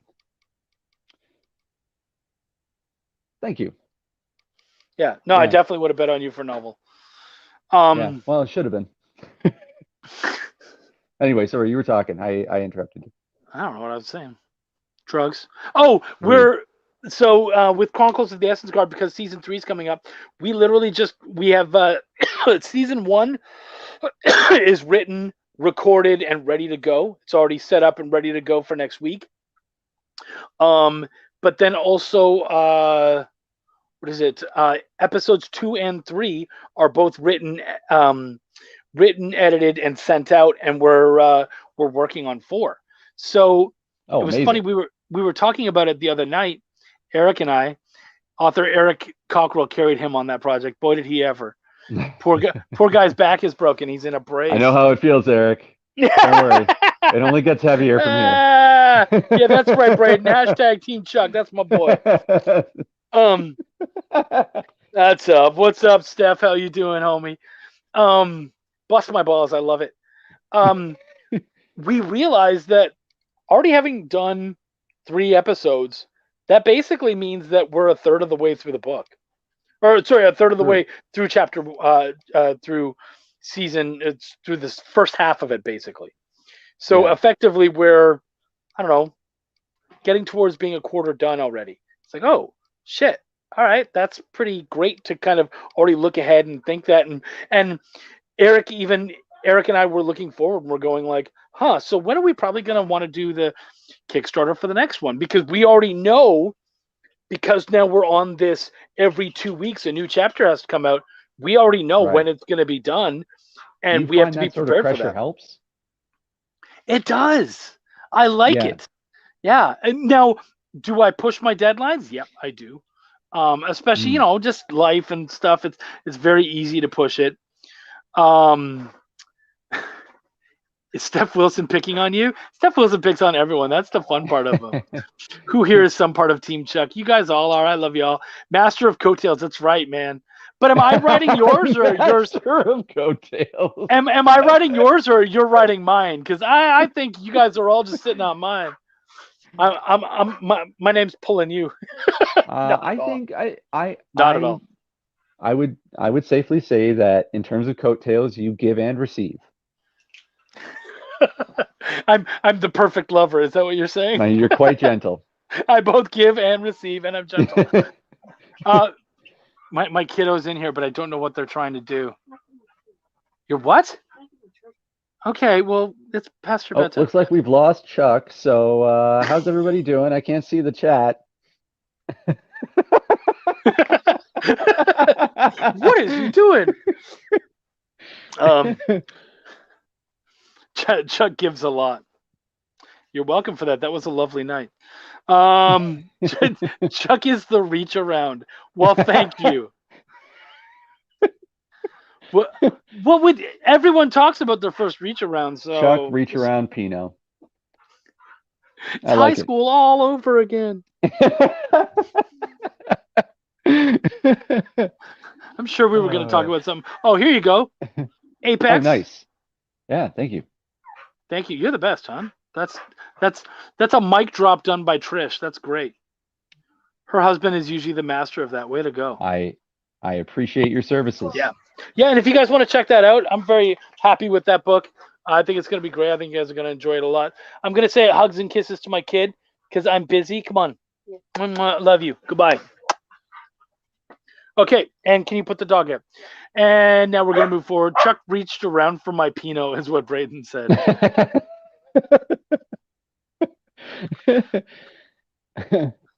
You tell that story still? Which one? Oh man, I know, right? We've had some good times. There's so many stories. Like, honestly, even if we just wanted to focus on penises, we have stories for days. It's kind of crap. Do you hate it when like you're trying to think of one thing and it just all gets stuck? Like all of the stories come at once? Man. Do you remember the night that that you convinced everybody to do strip poker? And it was like one of my good friends, but one of the nerdiest dudes from high school, like butt ass naked, drunk, with like 3 other girls and you. I was you have this power, dude, that you're just like, it'll be fine. And everybody goes, it'll be fine. They all just do it. It's amazing to watch. But we did have a good time. Yeah, we did. Yeah, we all did. It was fun. But yeah, there was a time when you convinced us all to go skinny dipping. And then you were the only person that had clothes at the end. Because everybody was afraid of taking yours, but they had no problem stealing ours. Oh, that's right. Well, okay. So skinny dipping, the best skinny dipping story there is. Wendy might not know the story. No, she knows most of them. No, she was there for most of them. Yeah. Anyways, okay. So the best skinny dipping story, I guess, if we're gonna go there, Wendy and I created this game called Visible Dreams. Like, let me just narrow it down. Top 2. The best top 5 skinny dipping stories. All right, number 5. Like I'm fucking David Letterman or some shit. No, I was thinking Casey Kasem. Oh yeah, there you go. There's one. Chuck is basically Sauron. Yeah, but I don't go invisible. That's the issue. So my favorite skinny dipping story was Wendy and I created this game. It was called Visible Dreams, and every summer or so we had this thing called VD Fest, and that's where people Which was from really hard to explain to my boss, by the way. And we had people from all over the world come out for this this party. Yeah, and it was great. It was literally from all over the world. We would just take the ring; it'll be okay. That's it. That's it exactly. So we would have people from all over the world, and we would go and we would party and stuff. And we ended up staying in this provincial park, and a bunch of us went out. And I think there was like 4 guys. I don't know if you were there for that or not, Ben. But we were at Sybil Point Park. I think that one I missed. Yeah. So there was several females and about 4 or 5 males, and we were like, let's go skinny dipping. And all the girls were like, no, we're not going. And we were like, all right, fine, fair enough. So the guys all just late at night, we fucking jumped in and went swimming. Well, we went swimming and we were having a good old time, and the park rangers came by. Do you remember Uh-oh. this story, Ben? I do not. Oh, the park. It was me, Calder. I don't remember who else was out there. I think Matt Sedgwick was out there. Like there was a couple of us. I especially remember Calder and I. We go out there. The park rangers come. Well, Wendy and Sophie and some of the other ladies, they were all on the beach. They scooped up our clothes and ran so that the cops wouldn't, the rangers wouldn't find our clothes.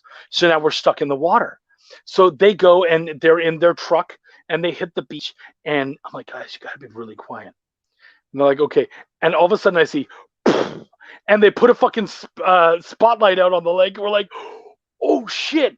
And they started fucking spanning the whole beach with the spotlight. And I was like, okay, 3, 2, 1, under the water. And we all went under the water. Holy shit. The spotlight would go over us and we're sitting there. Dude. You splinter celled the park rangers? We hopped up and then the spotlight comes back and 3, 2, 1, back under. The spotlight goes back over top of us. That happened about 5 times. Fucking solid Chuck. And then, Metal Gear Chuck. And then, or Metal Chuck Solid? I don't know. Anyway. Yeah, Metal Chuck Solid. So then the park rangers fucking take off. And we're like, well, we got to stay out here longer. Like, we can't be going in you now. earned it. And, well, yeah, but it's not even that. It's, what if they're watching? So we got to make sure they're gone. So we gave it like 5 minutes. But also, right. Where's our stuff? We don't know that the ladies took it. We didn't see. So we go out there, and as we start to get out there, the ladies come back and they're like, "Hey, we got your clothes." We're like, "I love you so much. You guys are awesome." Holy shit. Yeah. Were you that? But were you yelling that on the beach after the park rangers left? Not yelling. We were. Were you were you supposed to be there? Not at night. No. Oh. Yeah. No. There's basically a curfew after dark, where people aren't, especially not supposed to be in the water, but you're basically supposed to kind of, they don't want you wandering around or anything or possibly bothering other people, and especially if you're on the lake, your sound echoes. Right. Totally. Yeah. So yeah, they were like, "Oh, we think people are out on the lake," and they're like, "No, there's no one out there." Meanwhile, like the frogmen are all underneath fucking the naked frogmen are all hiding underneath the spotlight. So yeah, that was a messed up moment. Yeah, that was fun. That's amazing. No, I am not sleeping with David Letterman, not yet. He won't return my calls, the bastard. He's not into beards. Have you seen his beard? Only one beard per relationship is what I mean. Oh, dude. It's like Velcro otherwise. No, it's true. It's very true. Yeah. Can you imagine? Can you imagine like Gandalf and Sauron making out? No. Like the beards would get in the way. It'd be really like they get kind of tied up together. It'd be really awkward. Accio beard, like they're all right. I don't know Elvish, so I had to go to Harry Potter, which bothers me. Right. Which bothers me, I know. Yeah. You sounded angry that you didn't know Elvish. It's okay, man. No, I'm actually angrier that I knew the Harry Potter language. That's what actually made me angry. I was like, damn it, how did I know Accio? Chris, man, boy, did this take a turn. Yeah, man. Like, sorry. David Letterman doesn't know about the reach around yet. His loss, buddy. His loss. A tree beard. Oh, that's brilliant. That's right. That's brilliant. Good job, Trish. Yeah, I thought Treebeard was gay. He should have been. He always had wood when the hobbits were around. Yeah, no, that was terrible. Is that like pedophilia? I don't know how that works. Well, yeah, because they're so much older. Yeah. Gandalf and Saruman making out would be the most magnificent thing since the Third Age.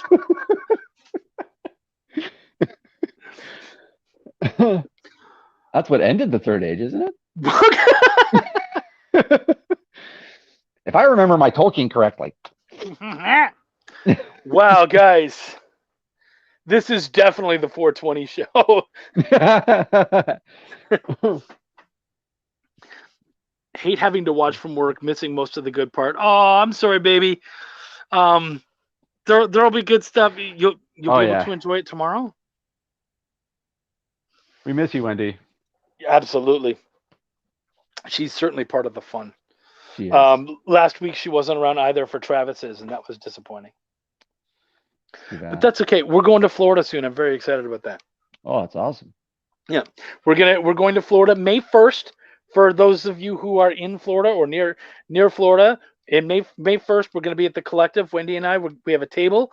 We're going to show off some great books and have a good old time, and sell comics for the first time since 2019. Which holy Right. crap, live I didn't even anyways. think about that. Fuck. Yeah, yeah, That's crazy. yeah. But I'm super excited. I have Yeah, shows. it's amazing that you get to go back to do that. Like, Yeah. Oh yeah, I'm yeah. sorry. Now I feel like I'm rubbing your nose in it. That's fine. Dude, I've never done one before, so like I know, but you I don't can't know what even I'm go missing. outside without cops. Fuck. Oh no, that they so actually yeah, this is actually on a positive note. I know what you're So gonna say. I think. yeah, so the Ontario government said that police can now just like stop you when you're out on the street and ask you where you're going. And all the cops, well, Ontario people were like, "What the fuck did you just say?" And the cops, the media asked all the cops, and they were like, "Man, we're not doing that." And so the government Wasn't was just like, so the government was just like, "Okay, we're not doing that." Okay, you know, well. So what I ended up seeing, and I could be wrong, but I did see this. I believe it was actually the chief of police of Toronto, but it could have been someone else. But basically, put out a report and said, "Okay, so yeah, technically that's what they want us to do, but just so you're aware, we're only allowed to ask you these questions, and the following questions you do not have to answer."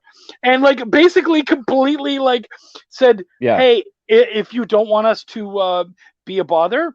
This is your workaround. And I was like, right, holy shit, thank you, officer. Like, what the fuck? right, So basically said, like, yes, we are allowed to talk to you, but you don't have to answer. And they're like, oh, okay, yeah, neat.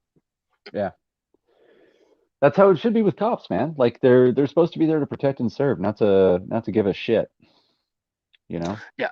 Oh, Dave, sorry. Well, and I mean, that's a conversation in and of itself. But Davey Lee then says, yes, that's right. The collective is on Facebook. Check them out. And yeah, we're going to be there. And that's going to be really exciting. I'm super Nice. excited. So yeah, being able to get out and stuff. Do you know what show? Like, do you have an idea? You're looking forward? Like, I want to do some shows. I know what show I want Yeah. to do. Or Yeah, I do. The way the way I make my plans is I pick like a really lofty goal and then I just kind of take steps towards it. So my lofty goal is TCAF, Toronto Comic Arts Festival. okay, It's big. It's international. It's like indie comics specifically. I met a lot of really interesting people. That was what kind of got me interested in making comics, was going to TCAF for a couple of years. Um, and we also have Fan Expo here. So like, I mean, Fan Expo that's is one of is a mine. must. Yeah, that's a must. I'm doing Fan Expo Dallas this year. Oh, cool. Yeah. That's amazing, dude.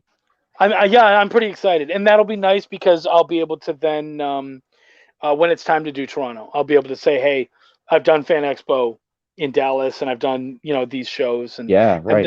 that resume tends to matter. Then I'll be riding your fucking coattails. I'm down with that. We'll do a fucking bonfire table, dude. That's what's Yeah, up. dude. Yeah. Yeah, I actually, you know what? I haven't shown this to anybody. I haven't even shown it off at all. So I think I will take this out and I will show this. I don't even know if you knew that this existed, but I got this in the mail the other day because we've got these shows coming up and I want to start showing off Bonfire Press more. Me too. So rather than just having my banner, which you guys have all probably seen before, on the front of our tables, we will have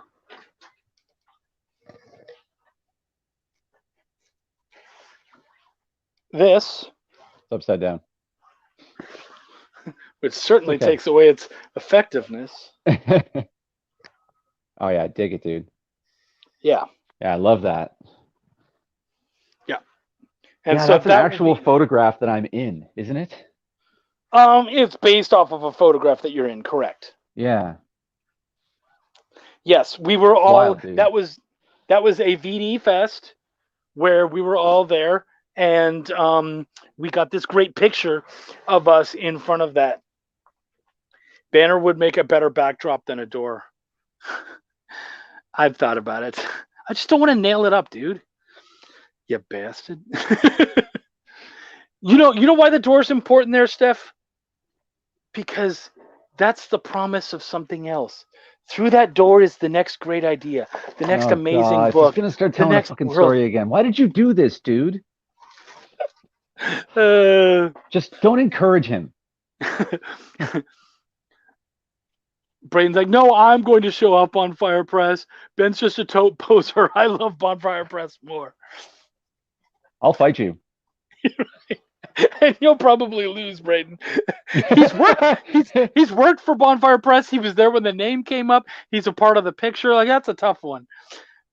Yeah, I think I was part of the workshop team for the name. I think you might have been, yeah. Yeah, I don't know. Um, I just known that you longer. That's all. Like it's Yeah, right. That's all it is. That light fixture. Yeah, all yeah. it No, is. you're right about the light fixture. You win on that one. $5 on Ben. Do you guys have any more as we're starting to wind down, because we are getting close to that 2 hour mark? Ben, we can keep going if you want, but if you're getting tired or whatever, or you haven't had enough I'm good to go, wasabi man. peas, you're good to go. I'm good to go. Okay, I Just might need have to to, start my screen off at a moment. okay. I may Braden says, well, just so you know, I may be fat, but I actually trained in mixed martial arts and cage fought. He'll probably break me then. Yeah, that's fucking cool, dude. Yeah. I am a fan of Chuck and Bonfire. Oh, I'll allow it. And hey, more Apex. Yes, people, Nice. check it out. I would love Yeah, to see please that. do. If you guys enjoy that, tell them Chuck sent you. I would love. So we Oh had. yeah. If you don't mind, No, I don't. the video on there has my band Pioneer Anomaly featured in it. We also featured music in the Belial 2 video. So this is me also putting the word out. So like we've got a Twitch channel that's getting started soon. We have an album dropping on May 7th. And it's space punk. So it's kind of I don't know, we describe it like Pink Floyd meets the Sex Pistols. So it's pretty intense, but it's also kind of out there. And weed is definitely a part of it. So smoke them if you got them before you listen to the music. It's a lot of fun. But anyway, putting the word out to all the creators as well that if you want music for your videos, we're more than willing. And we've done it multiple times. We have all sorts of recordings of weird riffs and stuff that we can throw filters on and that kind of thing. So if you're interested, we will provide the music. And you can check out the video on Apex. You can check out the video on the Belial 2 Kickstarter if you want to see what we can do. We got quite the range. And we're also on Spotify, all that shit. Dude, they've got great stuff going on. Yeah, you have to check out Pioneer Anomaly. Great band, a lot of fun. Your video is so cool, man. I love that video. That was a lot of fun to make too. I bet it was. Yeah. And my baby brother Matt is on there too. So yes, and you know what? I won't even tell you which guy he is. You'll watch the video and be like, oh, that's his brother. Know. That has to be his brother.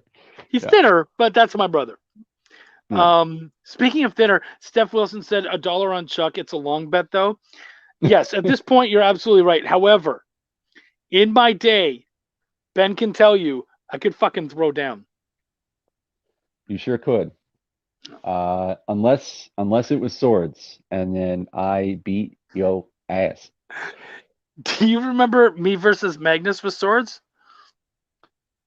No. Yeah. Well, let's remind me. This would be a fun story.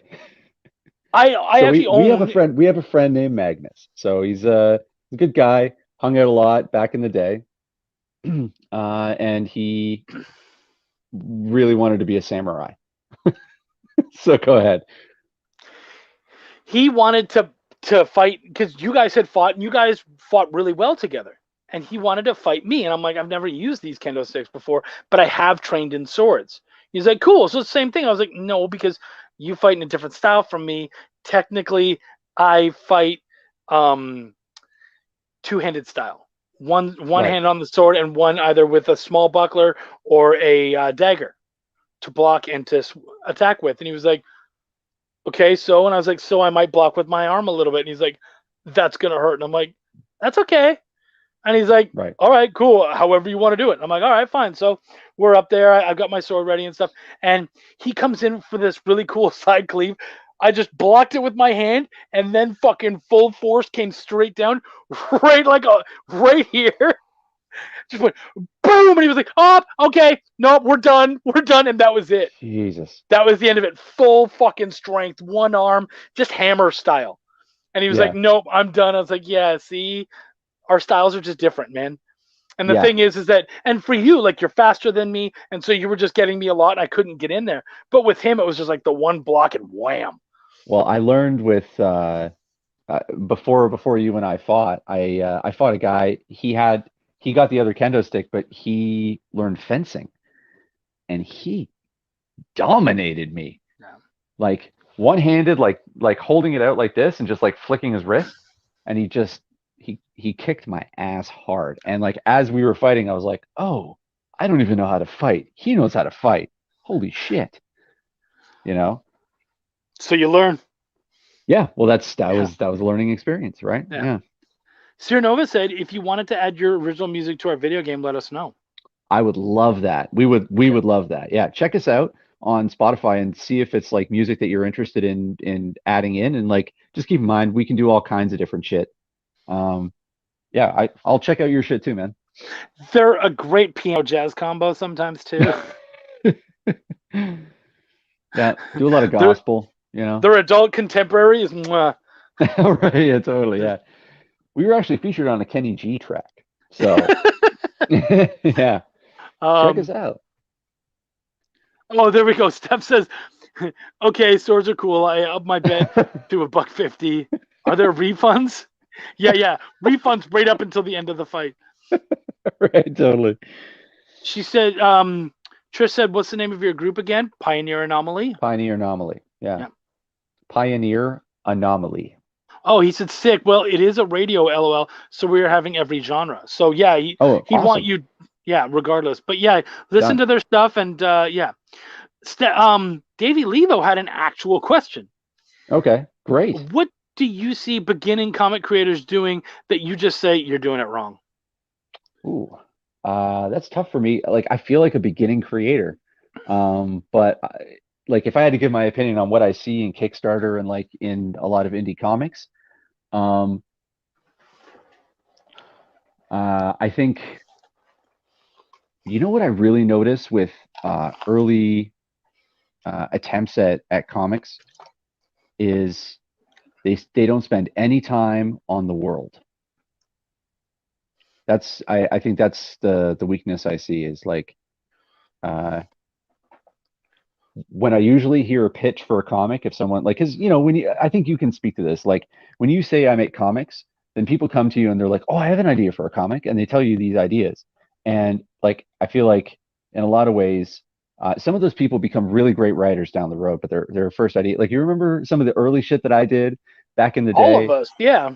Yeah, it was terrible. It was just terrible. But like those were like sort of the stepping stones I needed to use to get on my way.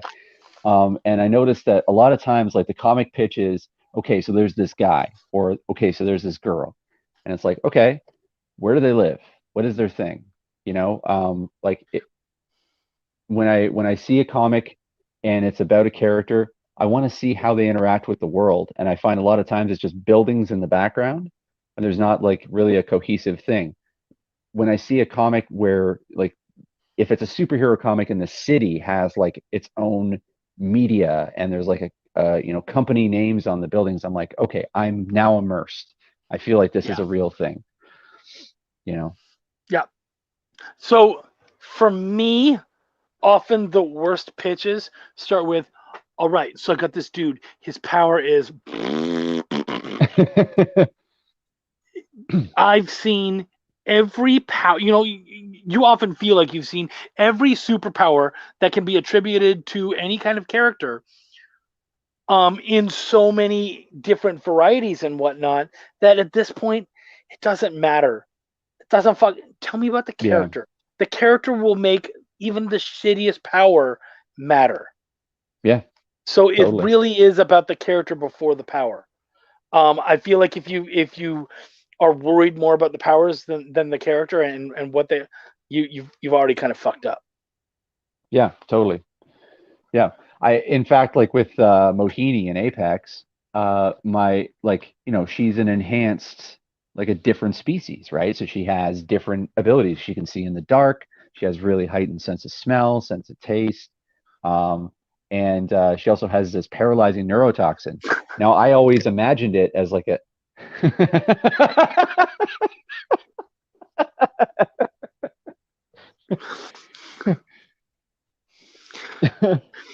Neurotoxin. I'm trying to picture the logo right now. It's it's an It's just arm like like this just and no, it's a circle with a fist at the end. a circle with a fist in the end, and it says the Reach Right. Oh or my God, Red that's amazing. Reacher. And what's your power? Reach around power. Oh, like, I like can that's stretch, what it's baby. called. I think it would be like a Reed Richards kind of thing. He could stretch Yeah, himself, totally. but mostly just the arms, and not but really only that far. but only towards genitals.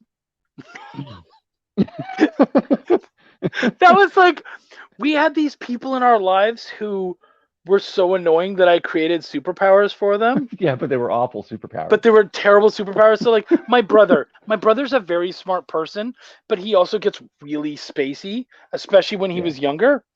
And so um I told everybody that his superpower was that he had this aura of ignorance around him.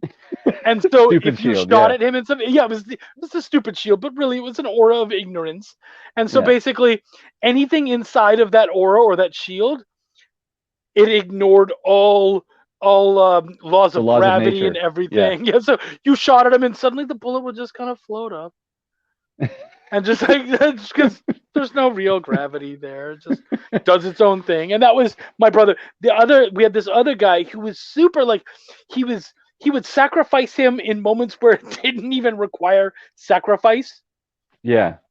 And he would do Yeah. this kind of and you're just like, why are you that Yeah. move was He had a not huge like martyr complex.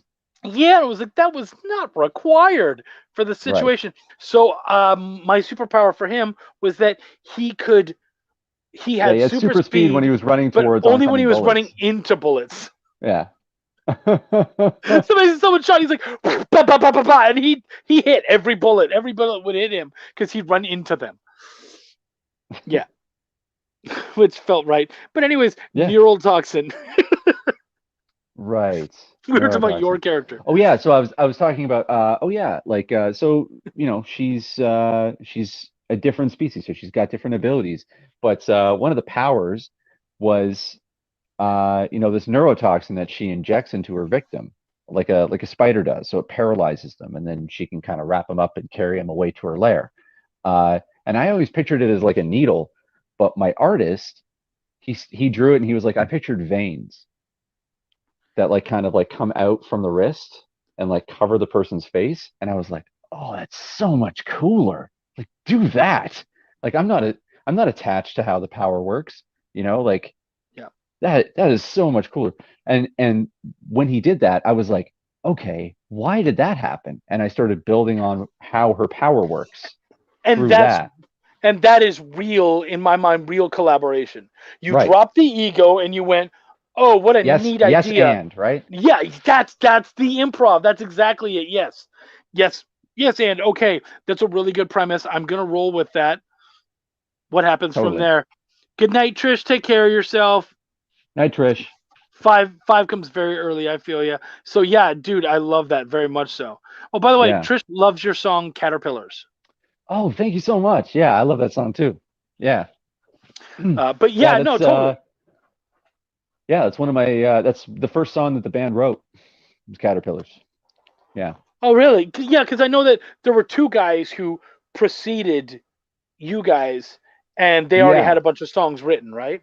Yeah, actually, so the album that's coming out on May 7th is basically a redo of the album they made before uh, I joined the band, before Matt and I joined the band. Um, so all the drums and the guitar and everything is done by the other two guys, Jay and Ben. And when I came in and Matt came in, we changed the way we play a bunch of the songs. Like they're completely different now because, four people is very different. So we just re-recorded it all. But Caterpillars was the first song that like we wrote that wasn't already part of all this stuff. Hmm. We had to learn all the old songs first, and then like they kind of evolved over time. Kind of like like I guess that's kind of the theme of this thing is like things kind of they grow over time. Yeah, yeah, they absolutely do. Yeah, That's a very good way of putting it. like our friendship. Well, yeah, like our friendship, like our characters, like our ideas. I Yeah, mean, I pitched Welcome to the Void in 2007, I do and remember this. yeah, Yeah. but then what came of it was bigger than what I originally pitched, Hmm. and also more grounded, I would say, actually. What the now you mean? Yes. Yeah. Well, like I mean, I feel that way about my stories as well. No. Like most of what I've been doing over the last 10 years or so is figuring out how I write. you know, Yeah. and Yeah. like going, no, no, you don't write like that. You know what I mean? Don't ever do that again. That's not for you. Yeah. Yeah, no, I totally feel that. I Hmm. absolutely totally feel that. Where it's just like, oh yeah, that epic cool. No, it's not your. It's not where you work. Yeah. Yeah, but that's not what you do. Right. Build up to that. Right. Yep. Exactly. Yeah. Oh That'll yeah, and happen on I've its had own. that myself. Yeah, yeah, absolutely. Yep.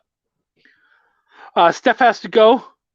Um, good to see you, Peace, dude. Steph. Thanks for Yeah, coming. man. Yeah. Mike Emony is in the house. That's an old Oh school shit. name. Nice to Hey, see you, Mike. dude. Very good to Yeah, see long you. time. Yeah, man. If you guys have any questions, like I said, we're just kind of winding down. We're having a good old time, chats between buddies, but also more than excited and willing to talk about procedure and how we create things and all that kind of stuff. Yeah. Um, do you have any? You know what?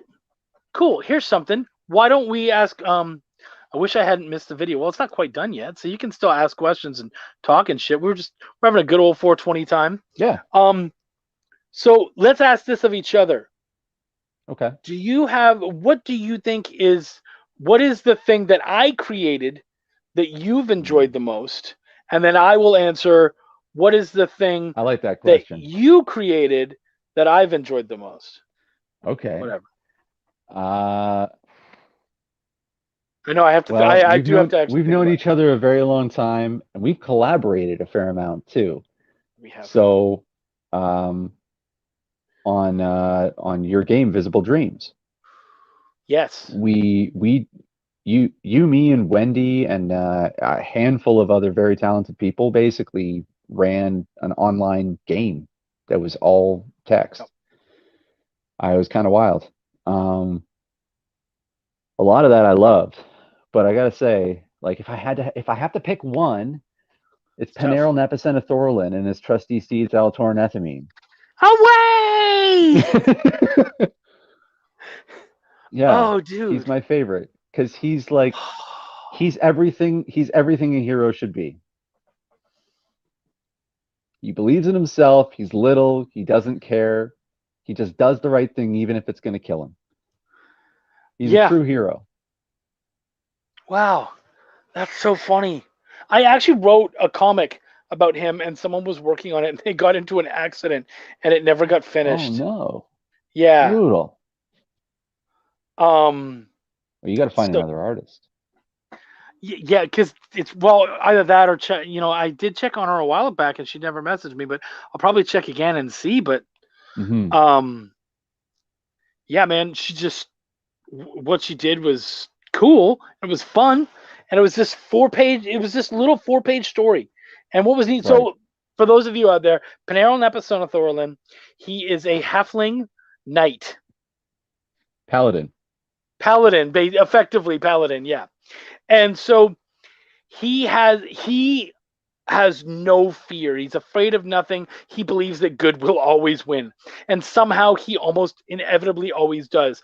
And whether it's his luck or whatever, it's the gods on his side, and it's Hmm. everything is this epic amazing thing. And he is like the ultimate in innocence and Yeah, he goodness and loves happiness. adventure. Loves Yeah, it. he's not afraid of anything. And he has this this d- pony Yeah. that comes along with him. And his name, okay, so his name is Panero Napacenathorlin.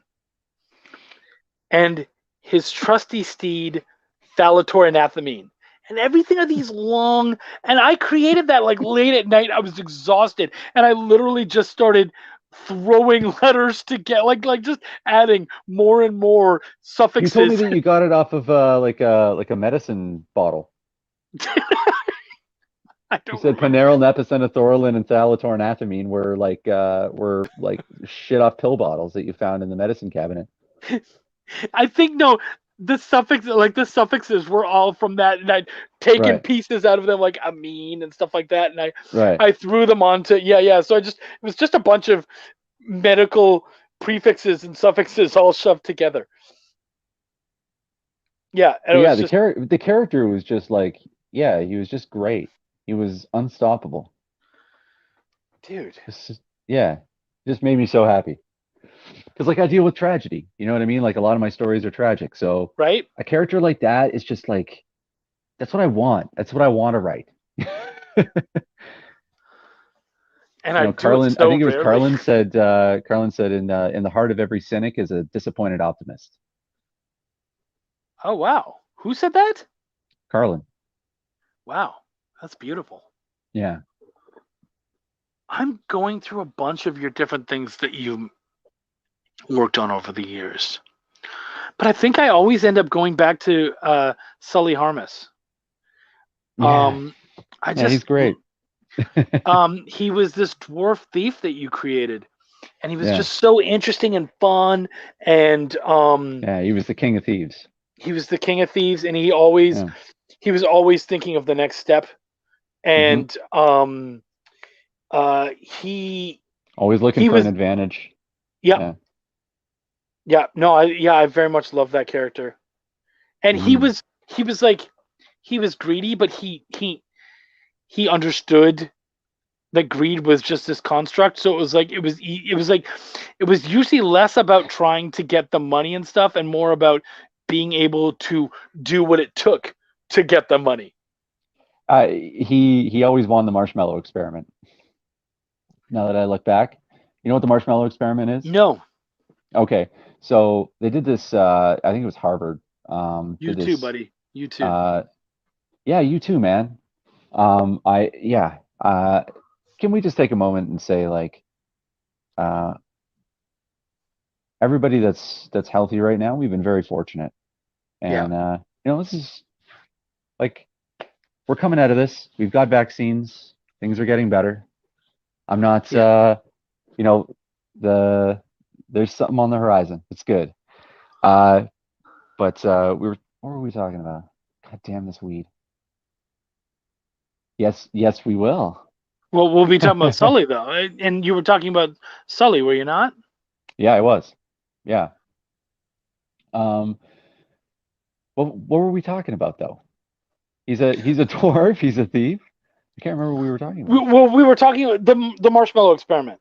Oh yeah, the marshmallow experiment. Oh yeah. So The psychologist did a test on kids. So they took kids into an isolated room, and they put a marshmallow on the table. They said, you can have this marshmallow now, or you can wait 10 minutes, and we'll give you two marshmallows. And so the kids had to sit there and they had to wait the 10 minutes if they wanted it. And they took, and some of this has been debunked, but I still think there's some value in the experiment. Uh, they waited, they kind of took stock of which kids took the first marshmallow and which kids waited for the two, and then they met up with them later in life. And in general, like on a pretty significant correlation, the kids who waited for the two marshmallows were like more successful in life, regardless of what career path they chose. They'd gone further. So the idea was like, don't take the thing that's right in front of you. See if like there's something just a little ahead. You know what I mean? Because this might be all you can get right now. But you know what I Yes, mean? you can eat a sardine, but if you put that sardine on the end of a hook, it can turn into something bigger. Bingo. Yeah, Exactly. Yeah, and that's exactly how Sully saw it. Yeah. yeah, Exactly. It was about getting, it was about fishing, basically. yeah. Mike Yeah. Emily said, you created a sense of childlike wonder and a good heart that left Sutton a better place while you were there. I recall Visible Dreams. I think I bunnied like my first post. Dude, it was nice having you around, man. And thank you. You know what? I got to be the center of a really good group of people, and they were awesome to be around. And so I was just very lucky to be a part of that and to be able to kind of help cultivate that. There was, I mean, you and I are writing, but also someone else who was a part of it, Caitlin Corvus. That's right. She has multiple novels to her name. Is That's doing right. very well. She's doing some terrific stuff. Wendy, of course, is creating stuff. So, uh, Chris Sophie? Latimer, Sophie, a lot of people are doing some really cool stuff. So, yeah, man, I was just lucky to be in a spot where I got to cultivate, work with, be inspired by, inspire, all that kind of stuff. These amazingly talented people. Right. That's how Just I very felt lucky. too. I felt like it Yeah. was like free school, you know? Yeah. Because there's so much good writing. And like the best part about that was I didn't get to control the plot. I think that's why I write the way I do, Mm. is like I don't feel like I have to control the plot. I don't feel like I have to know every little thing that's happening. I'm just letting it Yeah. happen because that's how I learned how to write was like Yeah. someone else is going to come in and they're going to swat me in the back of the head. So like I got to get And comfortable. and for us, it's the characters Right. because we feel the characters so primordially, so to Hmm. speak, or so primally, that Totally. it's just like, yeah, um, I wanted this. Like more and more, I look at some of my characters and I'm like, maybe that's not who they are. Maybe I was trying to force something. Right. You know what? I think I realized that I could be a writer when I started moderating Mm. on Visible Dreams. Because when you're writing a character, it's very personal, and you don't really have to know how things are working around you. You're very focused on your experience. But when you're in charge of like someone else's story, which is basically what moderating is, Hmm. like any writers that are listening to this, like take a minute and think about that. Like you're telling someone else's story. It's kind of like weird to get your head around. It took me a little while before I could like really kind of figure out what the hell I was doing. Yeah. But because you have to like take the whole environment into account. And also the player. You have to think like, what do they want? You gotta kind of Yeah. figure out very carefully like what kind of story are they trying to tell? Like I remember there was Chris Latimer. His character wanted to go to the land of the dead, and no one had ever been to the land of the dead. And so I was in charge of this thread, and I remember like coming to you and going, what does the land of the dead look like? And you were like, we don't know. What do you think? And I was like, I don't know. Tell me, please. You were like, figure it out, man. And it Well, and and it was beautiful. Like it yeah. made me feel like a writer, you know? doing that. Yeah. We had good times. Yeah. Yeah. And so much cool stuff came out of it. Yeah. What's the thing that you've done that you're proudest of? Well, no, we're talking about because sorry. What am I proudest of personally? Yeah. Mm-hmm.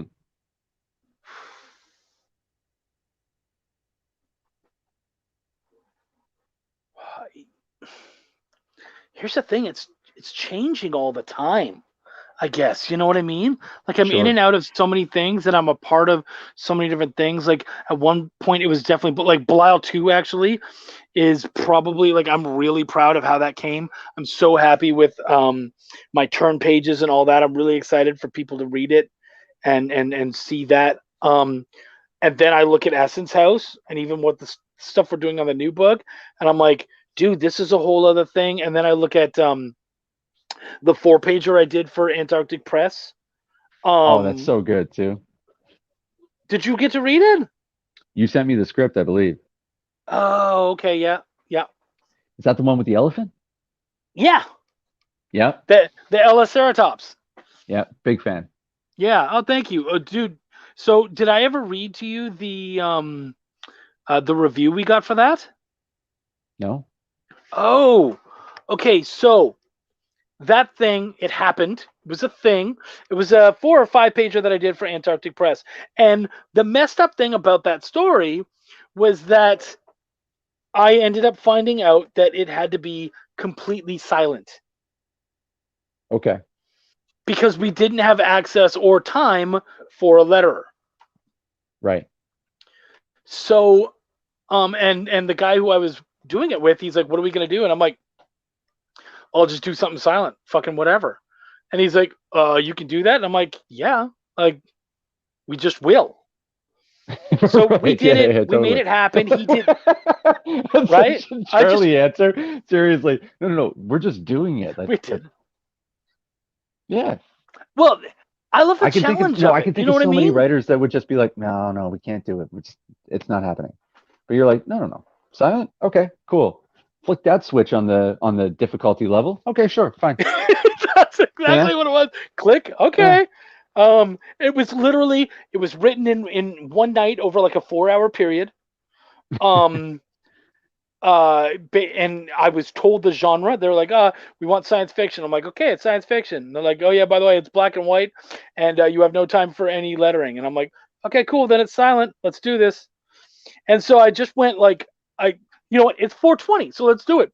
I hit the fucking pipe and I went, where's your head gonna go? And I went fucking way out there and just did a really trippy ass weird story. So fly into the future like 6 or 8 months, and it's out there. I didn't even know that it had hit stores yet.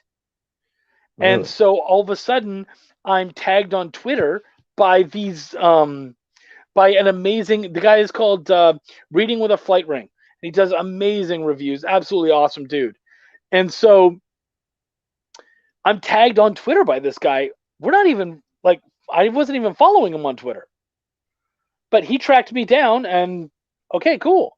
So he ends up reviewing it and I'm like, okay. I mean, dude, this is a 4 or 5 pages. What the fuck is he even going to be able to say about it? Well, Right? No one even talks about these stories usually. It's in an anthology. So then I have to find it. Okay, so then he goes on to the final story because he's talked about the first one. He says, what I absolutely loved about the final story in this issue is that it takes you through the story and gives you a total mind fuck. Also, that this is textless, everything we see visually has to excel in telling the story. While black and white storytelling does indeed work best for this, it will show any and all flaws. Thankfully, that's there true. are no flaws. What we see is beautifully illustrated through the utilization of the line work and various techniques to bring up the attention to detail. This is one team that can continue to work together to create these kinds of stories to put into every issue of this series. It is that good, and this format is ideal for the two of them to be more than incredibly successful. Yeah, Okay. That's I I But did he fucking like it though? So what do you think? What do you think he thought about it? Did he enjoy it? It was a little passive aggressive, you know. I would have. You were a little vague. Like, what do you mean? Totally. No. So that's like absolutely the best review I've ever gotten for anything, and I have it fucking saved on my computer so that at any time I can look and I can be like, I elicited that response from a Right. fucking dead stranger. Yeah. And so, regardless of anything I do, awards or whatever might come to me, I can always go back to that one moment and just say, for that one moment, for 5 pages, I blew someone's fucking mind and they had to talk about it. Yeah. And you can't take that from me. I could fuck up everything from here on out, but you can't take that. It already fucking happened. Yeah. So that's probably one of the big ones for me. What about for you? Well, I don't. I'll be honest. Apex. I feel like Apex is more like. Let's gab, girl. I love sleepovers with you, Charlie. Um, yeah, I feel like Apex is more Clovis's uh masterpiece, to be honest. Like Okay. I really like my script. I think it's good, but I think he really just he he made it real. You know what I Okay. mean? And issue two is happening because of the art that he drew. But the latest version of my novel, which I have no idea how I'm going to get it out in the world, but it's done. Um, I'm the proudest of that at the moment. Have It's you have you thought about speaking of kickstarting it? mindfuck. Mine's a little more than 5 pages, but it's a mindfuck. Yeah, how many I'm very pages is proud of that it. monster? Now, oh, so this version, I've got it down to 80,000 words, which is like it's basically where you want a debut novel to be, So between we 80 and 1,000, or 80 and 100,000. we got Essence House. It's literally uh 78.9. Yeah. So mine's 8,400, I think. No. 84,000 you mean? No, 80,400. Oh, okay. So we're oh shit, so tight. Yeah. Yeah, we're tight. Yeah. And I'm probably going to cut some. I think I might pad some in too. Just as like if someone likes it, I can cut that shit later. Yeah. Um, but yeah, I like it goes all over the place now. But it like the hardest thing to do with a great story, I think you can speak to this because of Essence has, because you're doing time travel, which is fucking nuts. Like no one ever wants to do time travel. At least I don't. I dread it. But like the hardest thing to do is to like make things feel incoherent, but actually be cohesive. Like you want to make the reader feel like they're discovering it in real time. You want to make it as organic as possible. So it gets like you have to like if you craft the story well, then by the time you get to the end, you're not only excited for the ending, you're also going, "Oh, I got to read this again." Okay, I think I understand now. Do you know what I mean? Yeah. Like that's what I go for. I go for the tilt of the head. You know what I mean? Like if I can make if someone's reading my shit and they go, "What'd you just do?" Yeah. Like, okay, I've got your attention. That's the hook, you know? Yeah. Oh, I love a good hook. Yeah, totally. I really do. Love a good hook. David Lee came in and he said, if you guys like short stories, check out Lucia Berlin's Manual for Cleaning Women, specifically the story Point of View. You can read it at the shelf. She does some fun stuff with characters and writing about characters. Cool. Can I look it Yeah, up? probably. Yeah, I'll look it up. Yeah. Mike said you both made quite a lot of awesome things. Well, so did you, man. You've got 3 little miracles yourself, right? Yeah, 2 or 3. How many kids does he have? not sure. Okay. Well, you made some pretty awesome stuff yourself. Yeah, Oh, man. he said no PDF. Ah, balls. Yeah. Dude, I should have gotten some snacks. I would kill for some wasabi peas right now. Ooh, actually, I do have something. Here, talk for a quick minute. I'll be right back. Okay. Uh, yeah. So, I don't know what's Oh, you just you tanked the just show. We've totally got no tossed the ball viewers. and I just like let it smashed into my nose and then like bounced off the ground and hit me in the chin and then bounced off the wall and smacked me in the side of the head. Your nose is bleeding. I'm like, You fucking you bit your tongue. It's like I don't think that I can do this.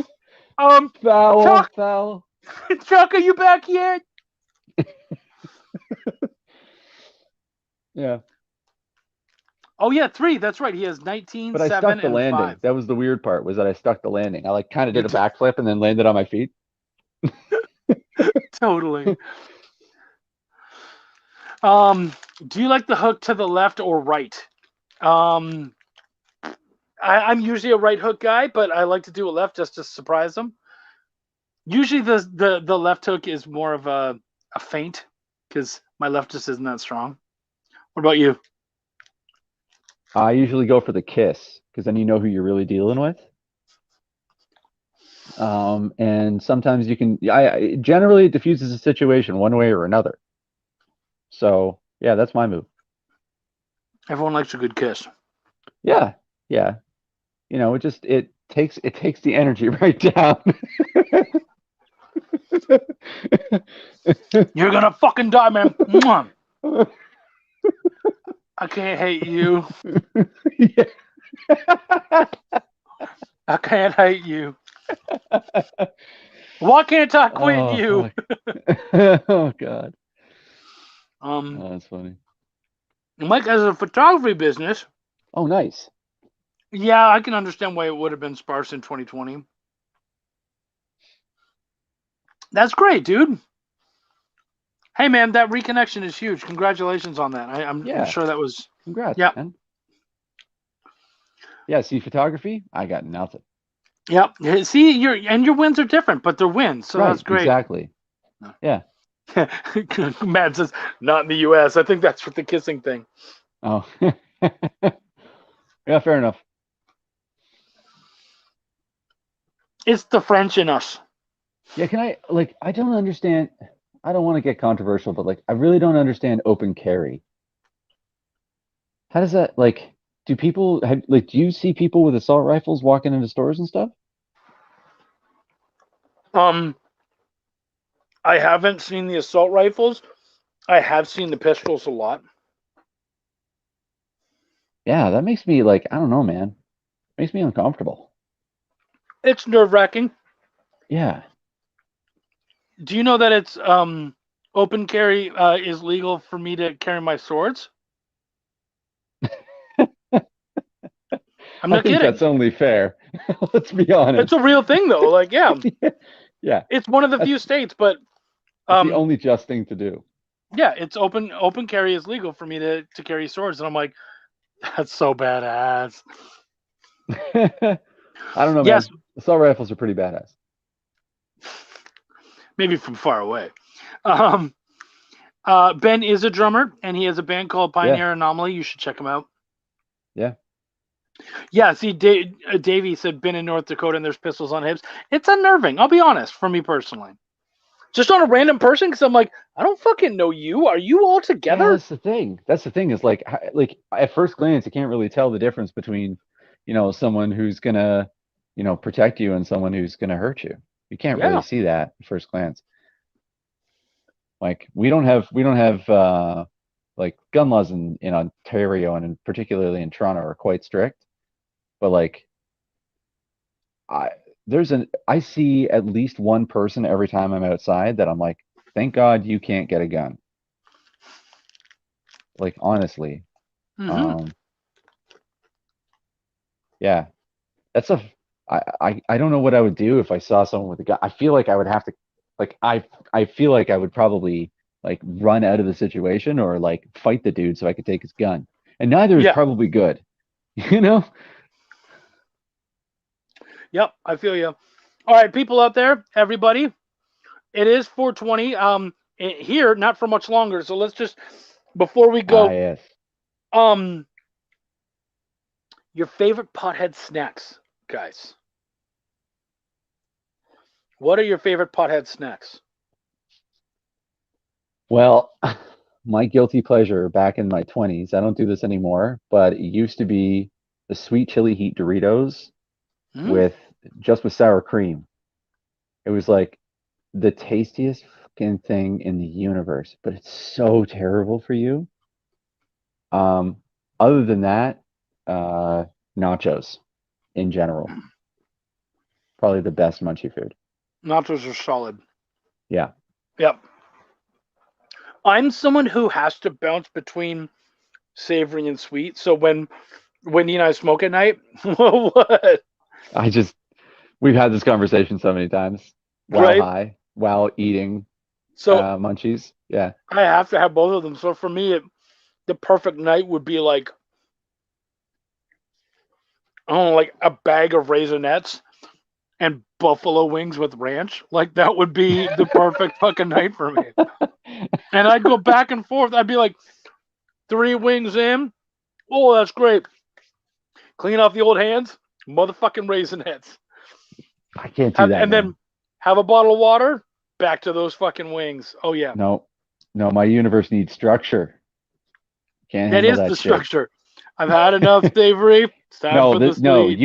you eat like an Escher painting. It doesn't make sense. I This don't know thing's what bleeding into each other. There's no perspective. There's no top or bottom.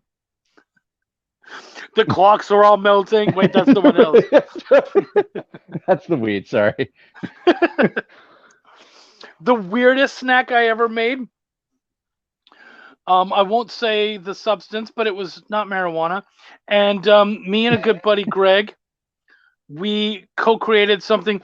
We had Funyuns and M&Ms. So we got the bag of M&Ms and poured it into the Funyuns because at the time the big craze was the salty and sweet. So we did that and we called them Fum Yums, and they were great. They were pretty great. I remember And I remember you trying to force me to eat Fum Yums, and I was like, I won't eat it because of what it's called. I don't even want to try it because of a Fum stupid Yum is name. a great name. You know what was terrible though? We loved the Fum Yums. They were amazing. And then we woke up and there was like a third of a bag of Fum Yums yet left. And Greg and I were like, dude, and we tried it. We were like, that's terrible. That's a fucking abomination. Holy shit. I'm Marijuana is one of those things that it just I feel like it heightens your taste. You know what I mean? Like you're just Yeah. like a taste on another level. But it's not like with other substances where it's like, oh, you know that reality that you think is there? Yeah, we're gonna change that.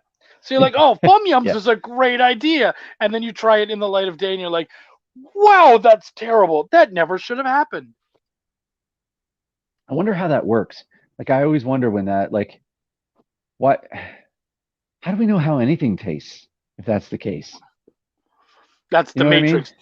Yeah, that's why chicken tastes like everything. Ah. No, but it's just it is weird though, you know? Like why I don't know. Especially like you've been a chef, so like some people are just like I can't stand like Kim, Cilantro. my girlfriend. Yeah, well, cilantro is actually a genetic thing they've Yeah, learned. But Kim's like I hate tomatoes. She loves tomato sauce. She hates raw tomatoes. I'm like it's a texture thing, I guess, but texture thing. Yeah. yeah, but it's just interesting. Like, and with these jelly beans, when we brought the jelly beans home, she was like, "Are they any good?" And she kind of like popped it open, grabbed a couple. I was like, "Yeah, some of them are good." And then she was like looking at the white ones. She's like, "What are the white ones?" I was like, "Coconut." She's like, "Look," throws them in. And then she grabbed one that was root beer, and she took a bite of that one. She was like, "Oh," and she like grabbed the garbage and like, ugh. Like we're just different creatures, man. So weird.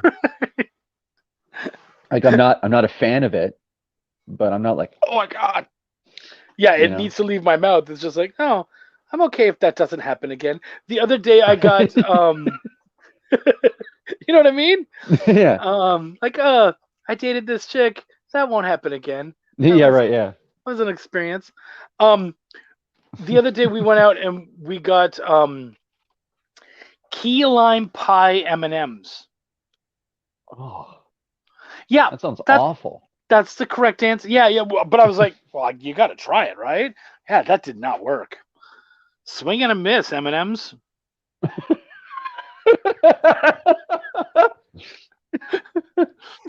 Sorry, buddy. That was. You guys have a pretty good batting average.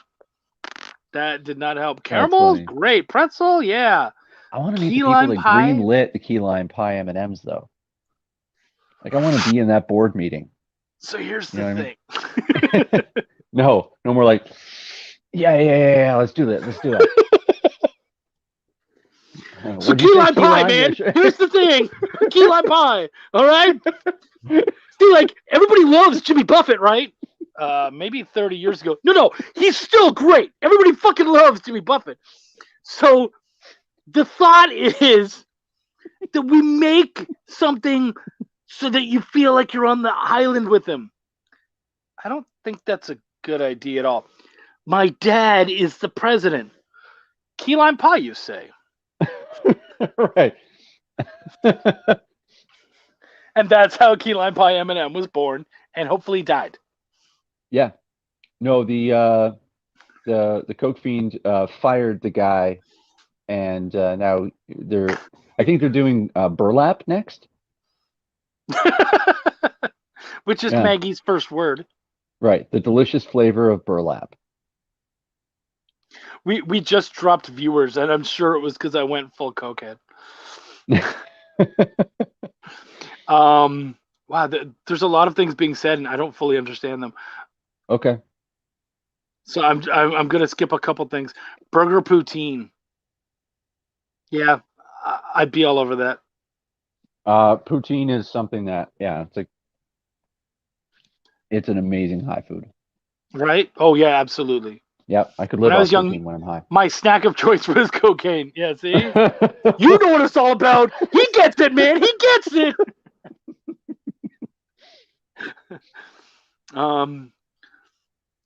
Great tip. Pop's liking it. I'm glad you're enjoying it, buddy. Wow, there were a lot of holy shit. Cocaine. My biggest win was keeping in touch with. Oh, good. Yeah. Nelson's awesome. Yeah. Nobody got the half baked reference. Oh wait. Oh, Funyuns, man. I missed that one. Yes, but yes, I remember that when they were getting the snacks, and he's like, Funyuns, man. Oh yeah, I remember that. Yeah. I Um. love that guy. He's a great stand-up comic. Yeah. He is. They all were really LJ is Batman. That's cool. fair. Yeah. Someone's got to be. I am also Batman. Is it like Spartacus? I was just gonna say, is it Spartacus? Holy shit! That's why people go to Taco Bell and they think it's so amazing when they're high. It's so true. Or drunk. Down here, it's Whataburger, and Whataburger actually is good. Like it's a good burger place. I've heard it's Though really good. Yeah. I would really love to show these people Harvey's because I think they would respect it. Maybe Harvey's has declined.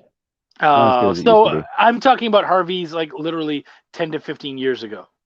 Yeah. They were good. Five Guys is pretty good. I had that, but man, I'm like, oh, okay. They're like, oh, here's the See, now we're guys. finally getting to the actual weed-related podcast. Now we're talking about munchies.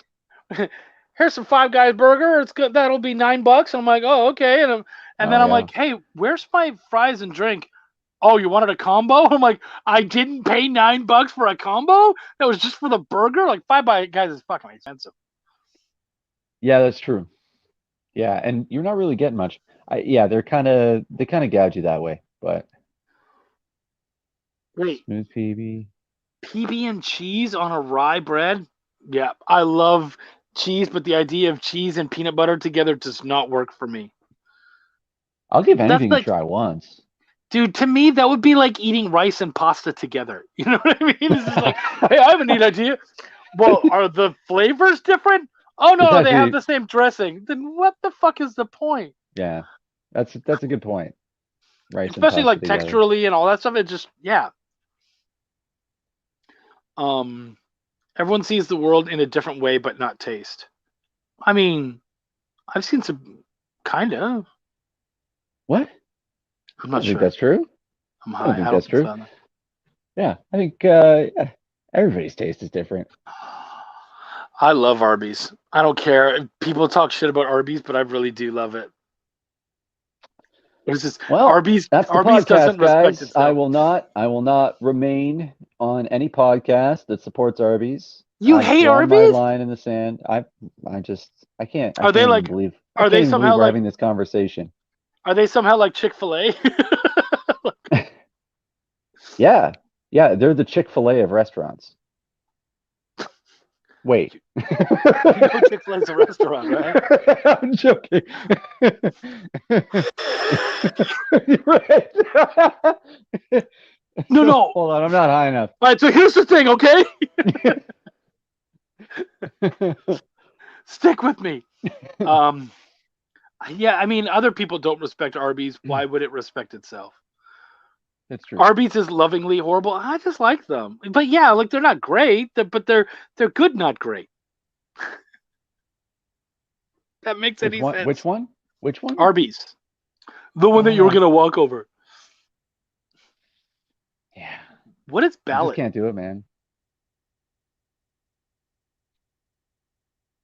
What is ballot? I have no idea what that is. Hmm.